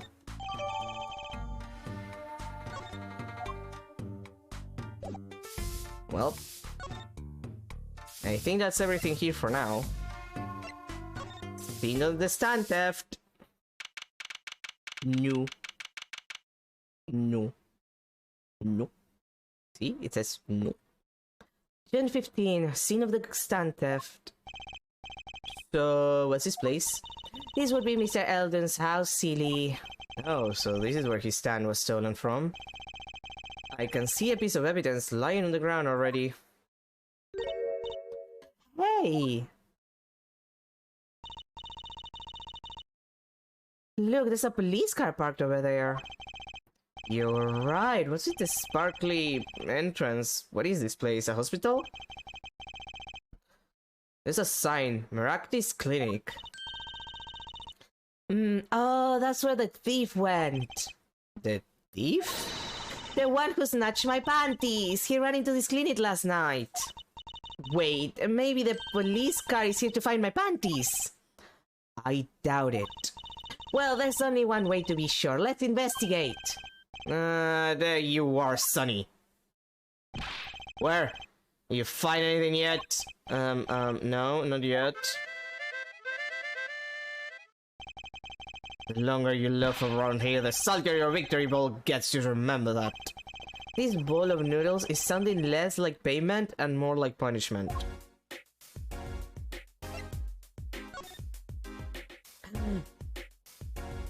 B.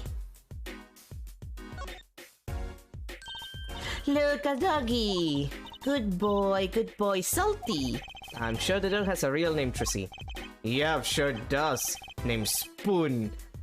And it's a she, by the way. Spoon doesn't seem so lively. She didn't get her bowl of salty broth this morning, that's why. Poor little thing. Apollo, let's find that stand soon for Spoon's sake. I'm pretty sure dogs aren't supposed to eat noodles. I mean, they can eat popcorn, so... This house is, well, it's all. It's been well loved, that's for sure. I've lived here with my wife for many years now. It's got character though, just like my soup.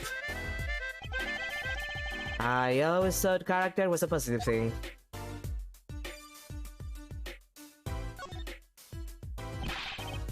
That's the place right there. That's where I kept my stand, covered all nice and pretty, with that blue tarp there. So you use this plastic sheet to cover your stand at night. I see. You see what? Did you figure out why it was stolen? Well, no, but it does suggest that the thief knew what he or she was looking for. They clearly knew what was under that sheet.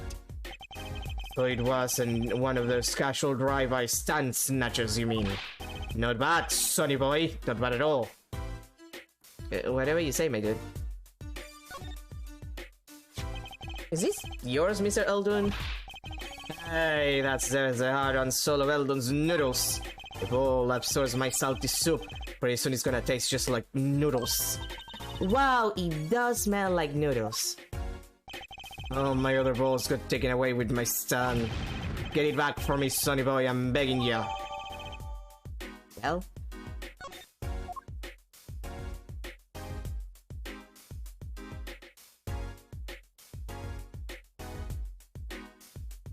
Okay. That's quite a sign. I think I take it that's new as opposed to old. Ah, you like it, many myself I did. I meant to write noodles but run out of space. Prior planning prevents poor performance. Lucky for me, it spells a word by itself, and expresses of my image it does. It does have a certain power of willful denial thing going for it.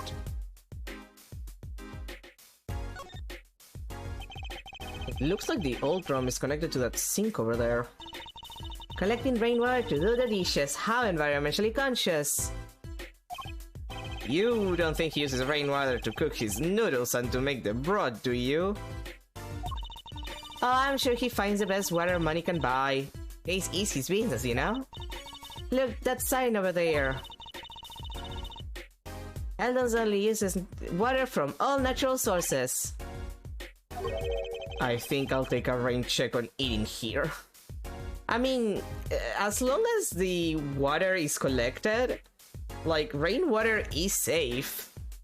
If it's not like acid rain or anything. Like, rainwater is actually safe, and you have to boil it to make the broth anyway, so that cleans whatever it might have. Could be worse.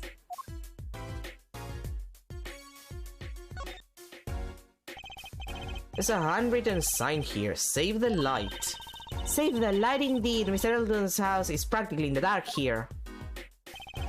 Here's the hospital clinic next door, blocks the sunlight. Everything's gone wrong since they built this monstrosity. Broth needs sun or it rots. What's a man to do? Just want my customers to get food poisoning so they can turn a pretty profit. That seems like a lot of trouble to go through for a few extra patients.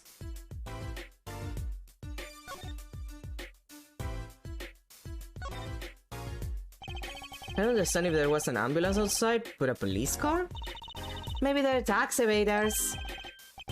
Sorry, miss, not going into the clinic today. Did something happen?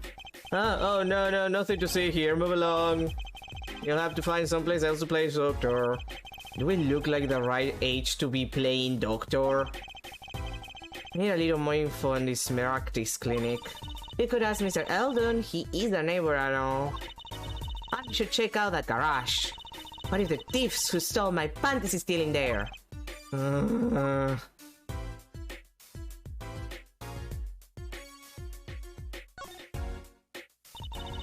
That doorway sure is sparkly.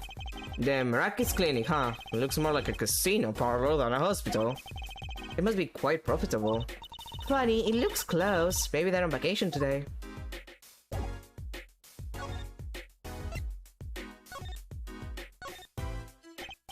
So, your stand, Eldon's Noodles, was it? Ah, he passed down from father to son. That stands in his share of salt. Salt runs in the family, you might say. I bet high blood pressure does too. And cardiac issues. So, your stand Eldon's Noodles was stolen? No, it wasn't just a stand that was stolen, sonny boy. I lost those wobbly wheels, my salt-crusted stew pot, my stained sign. I didn't just lose a stand, I lost a legend. No one steals a legend and gets away with it on my watch. Let's find that legend, Apollo. Isn't it about time he bought a new one anyway? Are there any more details you could give me about the stand? You bet, sonny boy, it happened last night. I was blowing my whistle like always, crying the town, I was. The smell of broth filled the streets, thick and salty. I got home, well, right before 10 PM, I reckon. Guess he's not aiming for that late night market. I washed my balls and gave the wheels a squirt of grease, then went inside. When did you notice it had been stolen? Early this morning, before the sun rose. Work starts early. That many people eat noodles for breakfast? I'm washed up on that salty shores of ruination. That stand had my whole life in it. Nay, my whole being. It took everything? All my soup stock, my noodles, my balls, and my dreams. At least I left one bowl. Look, there, on the ground. If you don't find that stand today, then I'll be forced to walk the streets peddling that bowl. My last bowl. Please, I'm under enough pressure as it is. That's it. That's where the thief who snatched my panties ran to. It's a crying shame there is. If they have to steal, make it in my loincloth, not some pretty girl's panties. Ew. The garage, right. You don't think the thief lives there, here, do you? I wouldn't put it past that good-for-nothing doctor. Do I detect a little animosity here? Let's make sure to check out that garage thoroughly. Hey, do you think something happened next door? There's a police car out front. Probably gave someone food poisoning, I'll bet. If anyone's at risk of giving someone food poisoning... The police car were here this morning, actually. I asked what they were up to, but they wouldn't even tell me the neighbor. Not that I was surprised much, that doctor was for the wrong crowd. It was just a matter of time before he got what was coming to him. The wrong crowd. Never you mind about that. Well... Can I enter the... Yes. Garage time. June 15, Merakis Clinic. Garage. Cat. This is the place. This is where the panty snatcher ran. Are you sure? Maybe. Let's look for clues. Clues to a panty snatching. Clues like a pair of panties. Trucy? Would you try not saying panties so many times? Cat. Hey, a kitty cat here. Kitty, kitty, kitty. He's not coming down. We do look kind of suspicious, you have to admit. It's okay, kitty cat. His hair won't hurt you. It's okay, kitty cat. She won't make you disappear in her heart. Look, it's a folding ladder. Polly, that's called a step ladder. Come on. Stepladder? How is that different from a regular ladder then? It's a much more complex piece of machinery. It's like two ladders stuck together. So you admit that basically it's a ladder, right? Wait, huh? You have to look past the form at the essence of the thing. Can we talk about something else? I love you stepladder jokes in Ace Attorney games. Someone's there! Oh, it's just a gold-painted human skeleton. Just a human skeleton and painted gold? There's a mannequin hand waving to us from the box behind the skeleton. This place just screams hospital storage, don't you think? It screams something, that's for sure. Let's see.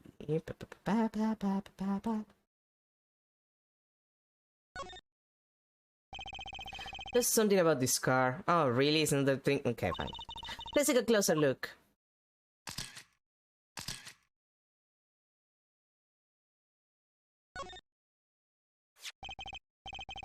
Look, a cell phone. Someone dropped it beneath this tire. If the car moved, it would be crushed for sure. I wonder if it belongs to the doctor here. We should bring it to him later. A little too feminine for a doctor, if the doctor is a man, but I wouldn't know. Hey, look at that! The mirror's been broken off. Now this is a clue. What? You're smiling like you know something I don't. You aren't keeping a clue from me, are you, Polly? A clue? Let's see. Show evidence. I think I do have just the clue you've got in mind. Oh, goddamn it. I have to get used to that. The clue is this. Wow, it's the same color and size and everything. A perfect match. I guess you could check it out. Two pieces of garbage with paint on them. Look at this, Apollo. Doesn't this go in a car? It's a side view mirror. Looks like it was torn off when it smacked into something or someone. Well, looks like we just solved the case. So the car that hit Daddy last night is sitting right in front of us, yep. Wow, you put the pride in professional, Apollo. Gee, thanks, Trucy.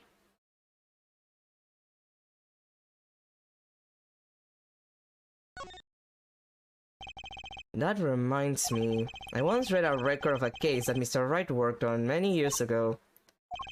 Apparently, there was this car with a piece of cloth shoved into the tailpipe.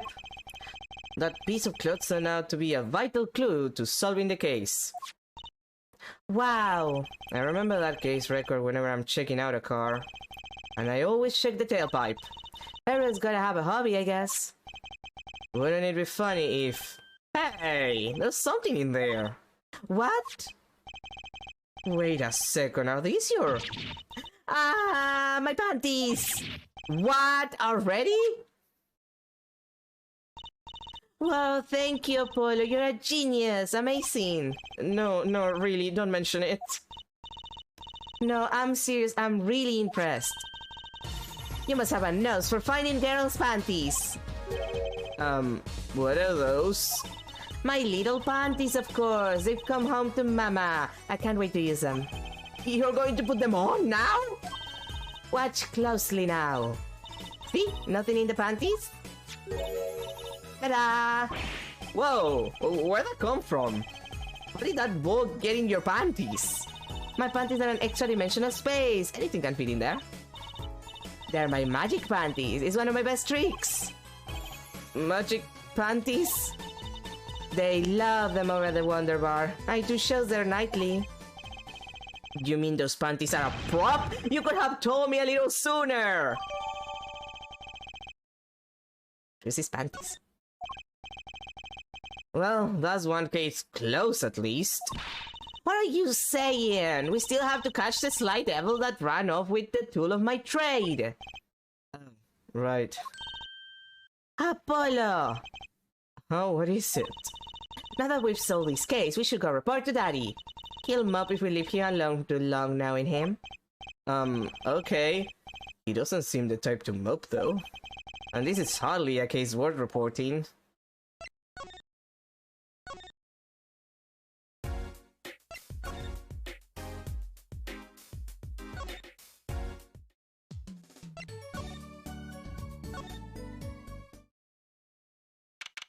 June 15, Hickfield Clinic. Yeah, how goes it? Daddy, how do you feel? Not bad, Trissy, not bad. It's good to have you young'uns on the case. Let's old Daddy-o get some well-deserved R&R. The elderly need their rest. Isn't he only 33? Apollo, when a man is 33, he becomes a rat. And their life just goes to hell. So he does need some rest, okay? We cleared up most of the cases. Technically. I was right about you. Competent, capable.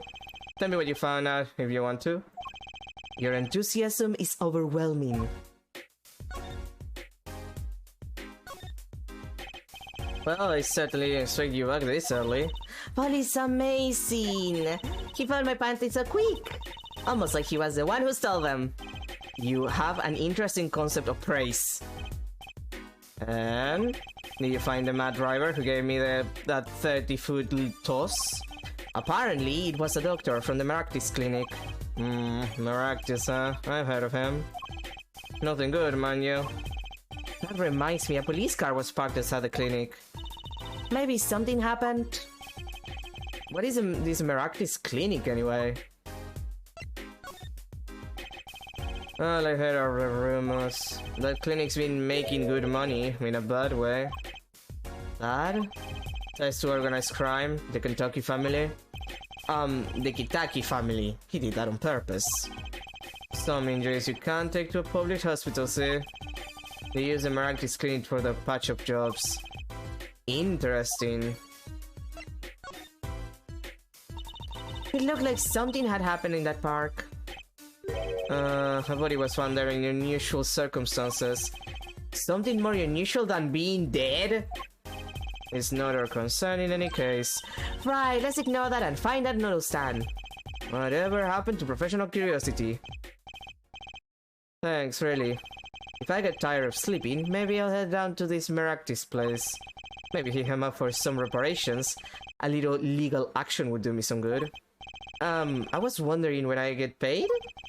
We solved that case of your accident and I found a missing article of clothing. My panties! That leaves the noodle, son. Feel free to drop in if you get stuck. I'd be happy to help with anything that's not involving money. Goodbye, quid pro quo. Hello, pro bono. Right, back to the office to plan our next move. God fucking damn it.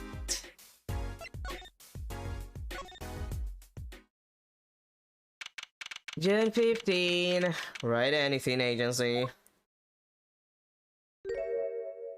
Oh, it's you again.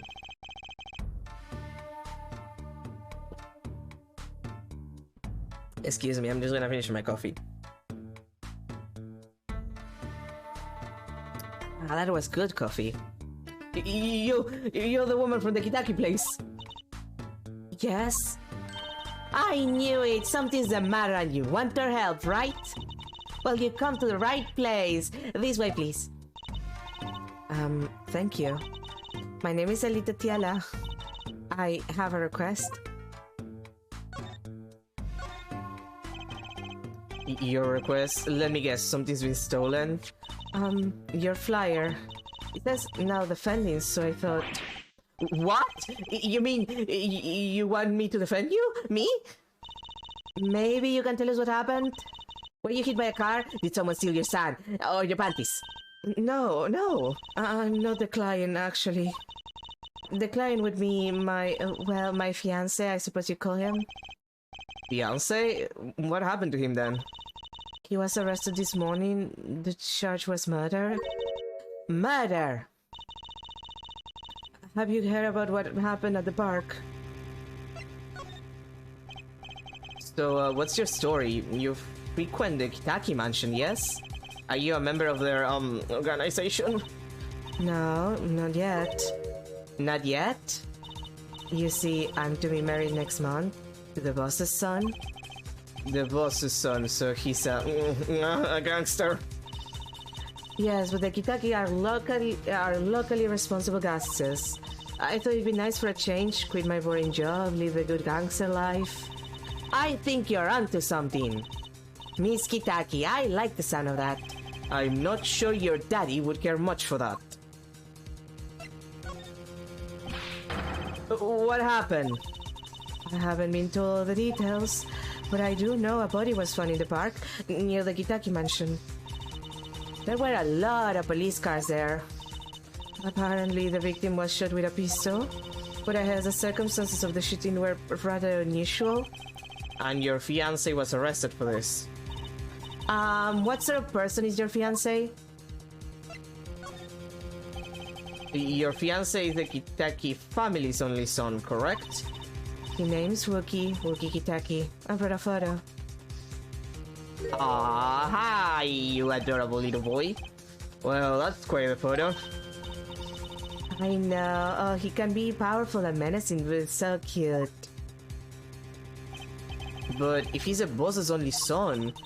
Yes, I'm sure he takes his father's place someday. Say, I'm a boss already of this agency. Please help my Wookie, please. Right, my first solo defense case. Crime boss's son or not, I'll prove he's innocent. I prepare a letter of request. I know you need those. Right, let's go check out the scene of the crime. Let's get moving.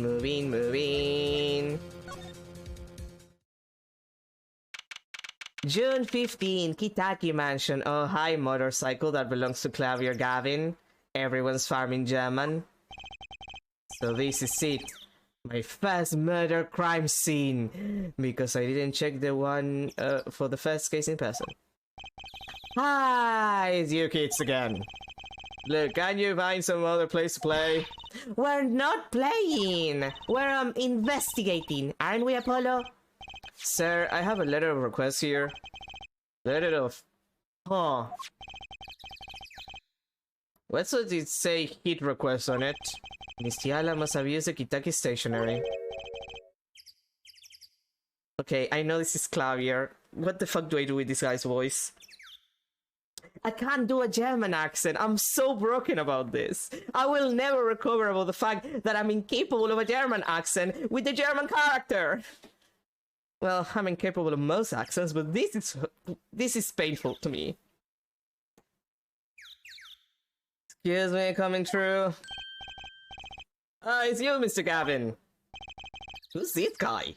Who looks exactly like my boss, except less evil. I must say, I'm used to being expected by the ladies, but this is the first time I felt this way with a man. Gay! Why do I feel like if this was released in 2025, like the actual game, not the re-release, like if this was actually released in 2025, I feel like Apollo will have the Amogus sound playing in the background right here. It's just like, I don't trust like that. Mr. Gavin? Yeah, like that one, but less evil. Ah, oh, Frolian, what is a sweet morsel like you doing in such a dismal place? Can I help? Yes! The policeman officer fellow here won't let us in. We even have a letter of request. Yeah, must be exhausted standing out here. I will take you to the scene of the crime. Really? By your leave, officer? Yes, sir, of course, sir. Uh-huh, very well. This way, Frolin. Whee! Hey, what about me? June 15, People Park. On that note, enjoy your investigation. Thank you. We'll see you again. Will we see you again? As the wind, Frolin. I'll be riding on it. Yeah. Who was that? Apollo, look, a corpse! What? Hey, it's just a mannequin. Wow, it sure got me. Might I ask exactly what it is you're doing here? Oh, it's you. How do you kids get in here? This guy, well, he was more like a prince, really. He let us in. Him again. That glimmerous football was getting in my way. Anyway, this scene is off limits. Excuse me? We have a letter of request. We've shown it like 5 times already. One moment. Why is she holding that big magnifying glass?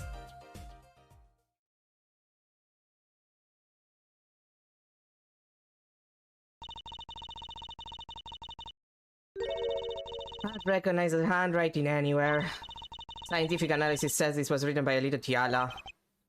Thanks. It took you 30 minutes to figure that out. So, what's up with the mannequin there? It's taking the place of the body, preserving the scene of the crime as it was found. The body was pulling the stand? Yeah, the fans attorney, are ya? Detective Emma Sky, I'm in charge of this crime scene. He doesn't seem that happy about it. He doesn't seem that happy about many things. I trust you know how to stay out of the way. I always carry 2 pairs of handcuffs, just in case. Detective Sky? Quiet, please. It's snack time.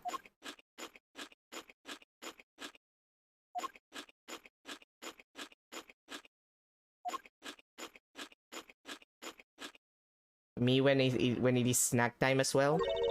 We're not making much progress here. She must not be very busy. I never seem to get a lucky break. Back after 9 years and they won't give me the position I requested. And then I hear he gave up the defense attorney life.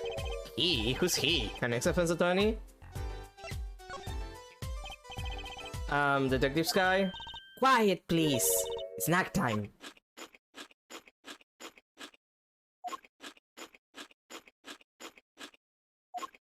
Alright, she's not gonna answer any of my questions, I suppose. We're not making much progress here. She must not be very busy. Yeah, same as before.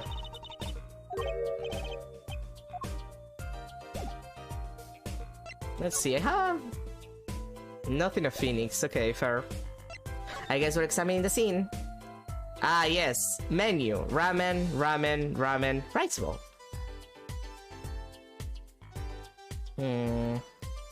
Let's check this first. Hey there, no messing with the crime scene. But we need to investigate. Investigations are to be carried out by professionals, scientifically. She's not going to let us check out the crime scene, is she? Hey, Apollo. My very unscientific analysis tells me something here is very suspicious. I think I know what you mean. It's kind of hard not to notice. I better check out what we came here to find.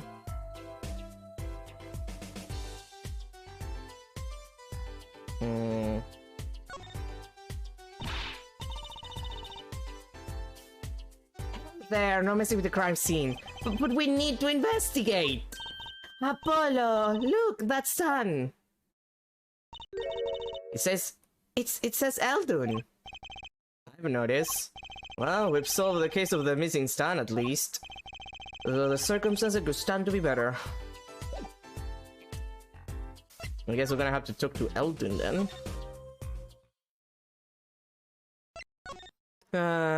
I don't think I'll ever recover. I am incapable of a German accent, which means I can't make a funny haha voice for Caviar. My life is ruined. I will never recover. Why do I even live anymore? June 15, Eldon's house. Mr. Eldon! Hello? Looks like he left. And we found his stand and everything. What about our free bowl? Too bad. Looks like we'll have to wait a little longer for that bowl. So sorry. What a bummer. Well, I guess we're gonna have to talk to, Phoenix about this. Oh, the detention center. Well, let's go to the detention center first. June 15, detention center. Visitor's room. Polly, you look as happy as a clam in its shell. For a lawyer, this is it. The place where the battle begins. You need something? Yes, we're attorneys. I was hoping we could see Mr. Wookie Kitaki. Sorry, he's in questioning right now. Could take a while. Right. Well, guess we'll have to come back later then. So much for that battle. God fucking damn it. Phoenix! A bitch is not letting me check shit. And by a bitch I mean Emma Sky. But like... grown up and clearly upset with life. June 15, Hickfield Clinic. You're back. Run into some problems. Oh, Polly, didn't you want to tell Daddy something? Who, me? No! I'm fine! Really? See, so there is a problem? No, no problem. Actually, I got a defense request. A defense request? That is a problem. Huh? I've given up the court. I'm not a lawyer anymore. The request was for me! Alright, you're a lawyer, aren't you? He's doing that on purpose, I know it! So, what about this defense request? It's related to the murder in People's Park, actually. Guess what? We found Mr. Eldon's noodle stand at the scene of the crime. Hey, you know, that's unusual indeed. Never heard of a noodle stand being used as a murder weapon. I think the murder weapon was something else. You mean you don't know what the murder weapon was? That funny detective lady won't let us on the scene. What kind of detective wears a lab coat anyway? A lab coat? Didn't think she'd be involved with us. You know her? You could say that. So, you know her, don't you? I met her on a case. This was about 10 years ago.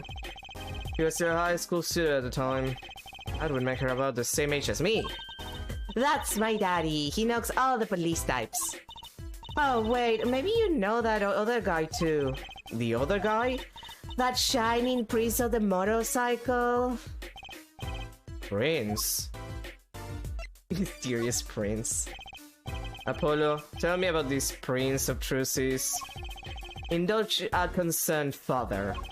He was at the crime scene. He looked just like Mr. Gavin, but like slightly less evil and also tanned. Need he now? You know him? My guess is Kristoff Gavin's younger brother. His brother? We're acquaintances, after a fashion. 12-year Gavin, rock and roll god incarnate. Javier, what a lovely name. He's so dreamy. I didn't know Mr. Gavin had a brother. And what was he doing out there? I have a feeling you'll be crossing paths again soon.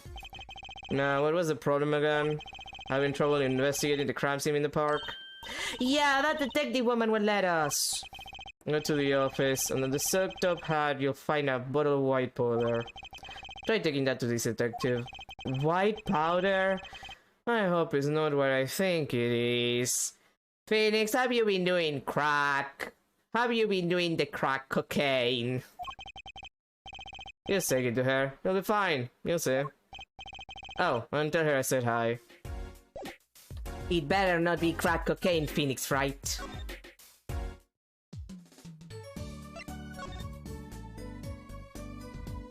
Is that on the top hat? So this must be the silk-top hat Mr. Wright mentioned. Let's take a closer look. Huh!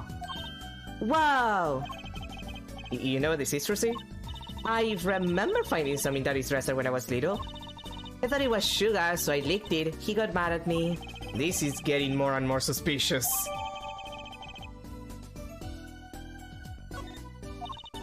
Let's go talk to that detective.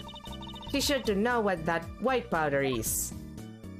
And she's sure to put us in jail if it is, in fact, crack cocaine.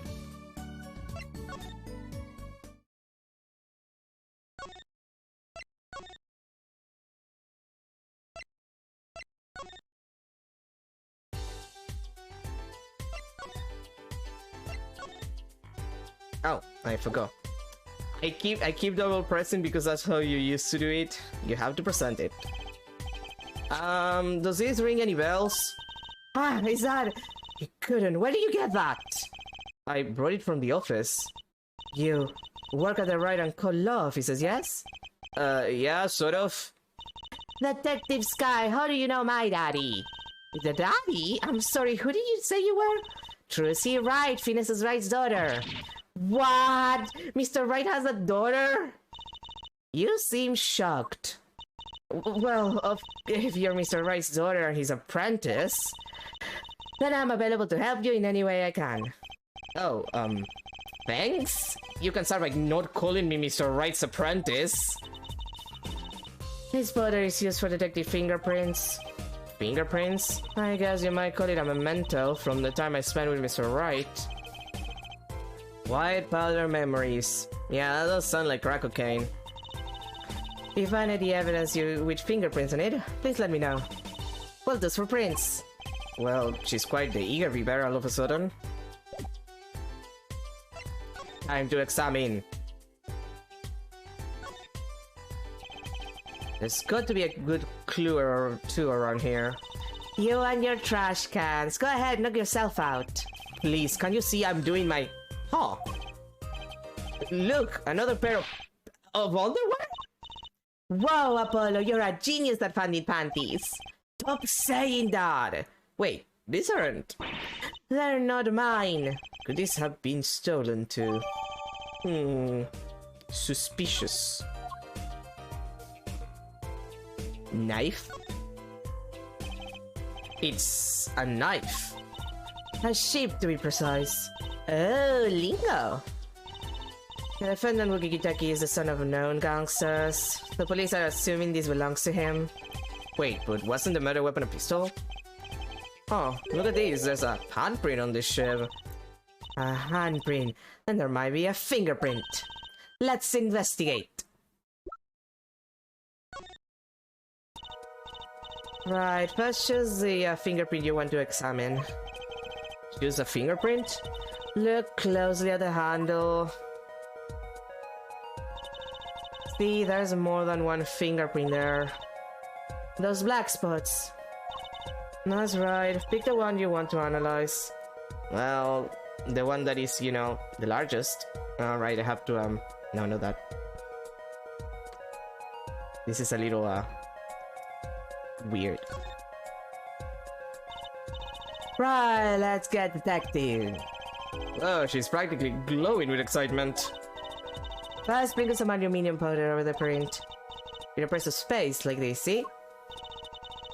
The oil left by the print absorbs the aluminium powder, so you just dust it on and blow it off. Blow? It's like whistling. You know how to whistle, don't you? Just use R and... Wow! Amazing, it's like magic! Isn't it though? Right, let's give it a shot. Incidentally, it's important that you cover the entire fingerprint with the powder. And by, the entire fingerprint, I think you mean the entire screen!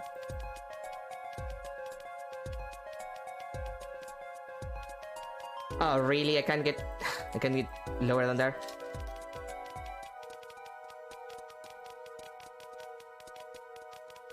Get dusted, screen! Get dusted! There we go. That thing's dusted enough.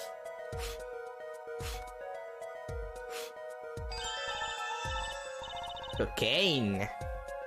Good, clear. Quite impressive. Next to match the print. The police office has samples, so you can tell whose finger this ring belonged to. That doesn't sound like as much fun as actually finding the print.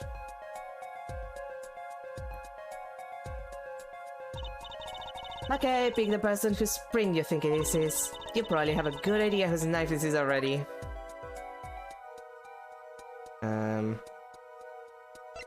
Well, let's try Wookie then. Yeah, that's about the same, I think.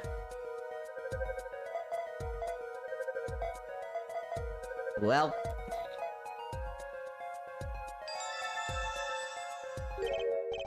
So, the fingerprints do belong to the defendant.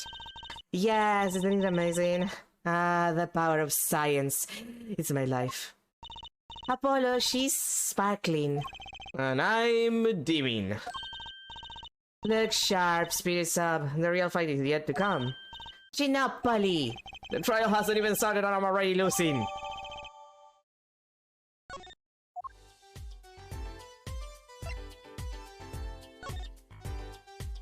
Okay, let's keep the check-in. This mannequin is dressed up to look like a police officer. I'm seeing one illustration. A mannequin in place of a body. The body of the victim has already been removed. Do you think the victim was a noodle stand thief? What, you think someone killed him because he stole it? Yeah! Taking care of business like little Plum Kitaki style. Try not to sound too eager about that, please.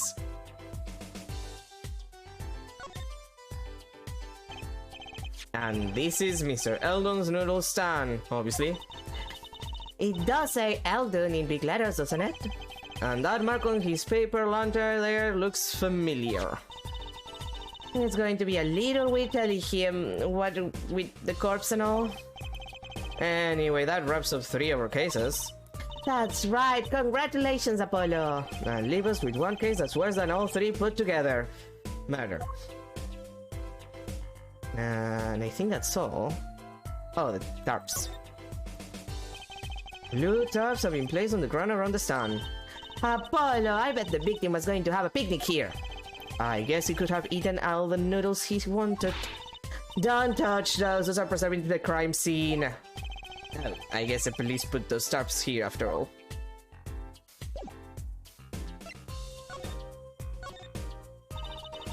The report came in last night. The body was found much as you see it now. Except it was a real body. But why? Why was a body put in a noodle stand? If I knew the answer to that, I wouldn't still be here. Well, what was the cause of the death? A bullet wound to the temple. He was shot by a pistol.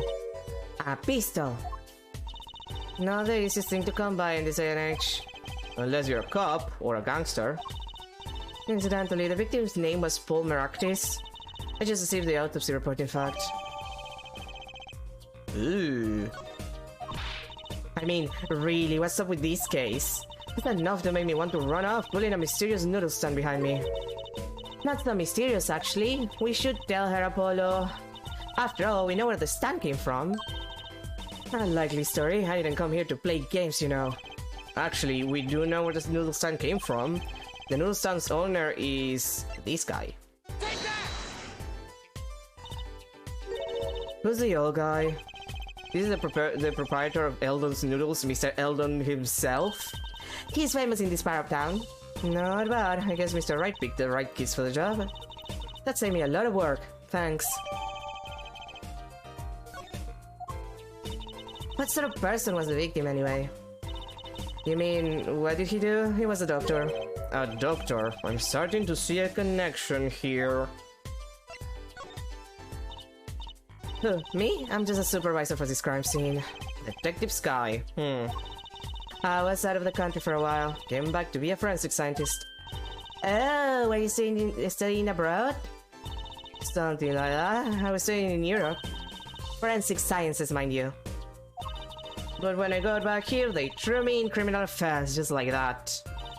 Why didn't you just become a forensic expert in Europe? Well, I suppose that was an option, but I had a lot of favors to repay the people back here. Favors? Wasn't she in high school when she left? What? What's the look for? I was involved in an incident before I left. But Mr. Wright and his people helped me out. I owe them. Really? I had no idea. She's been out of the country for a while. She probably doesn't know about Mr. Wright's current state of affairs. You know, I never understood why this happened originally. Like, when I first played the game. But knowing what I do now, like I was a teenager when I played this. Knowing what I do now, and especially after watching that almost 3-hour long Lane video that I watched the other day, it kind of makes sense. Like, is that kind of thing that happens in the PS1 Lane video game, where like the psychiatrist lady doesn't get like the recognition she deserves because she studied abroad. Like, it's the exact same thing. Like, Emma went to study abroad, and then she came back, and because people are shitty about it, she just didn't get the position she wanted. She got in a position that is, like, less qualified. Well, rather, she's too qualified to actually do. Like, it makes sense. I never understood what happened, but now I understand. It was because this shit sucks. Could you tell us a bit about the defendant? He's the only son of the Kitaki family, yes? Poor Kitaki. I don't know if he's the boss's son, but he's certainly throwing his weight around. Violently in the detention center. I see. Why was he arrested in the first place? You're a defense attorney, aren't you? You're not his by any chance. Actually, yes I am. Well, we have a witness of the moment of the crime. Huh? The witness called the police. They'll be testifying during the trial tomorrow. What? Could you tell us a bit more about the victim? Let's see. Apparently he's a physician at a clinic in the area. Quite well off too, from the sound of it. The clinic's name is the Maractus Clinic. Maybe that's why the cop car was parked there. What? You mean to the clinic? Yeah, though on a related issue. I told the detective about the case of the stolen noodle stand. I see, so that means... One of the Meraki stole the stand and put it all the way here. That would seem to be the case. But why? Don't ask me! So, have you met the defendant? No. Visiting hours are almost over at the detention center. You might think about wrapping up here and heading over. Good idea.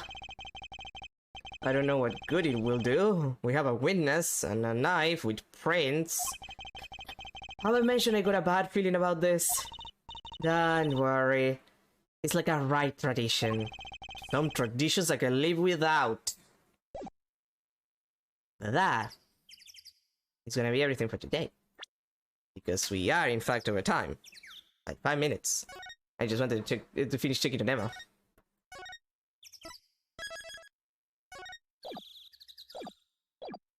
And now that that's saved... Wait, did I save?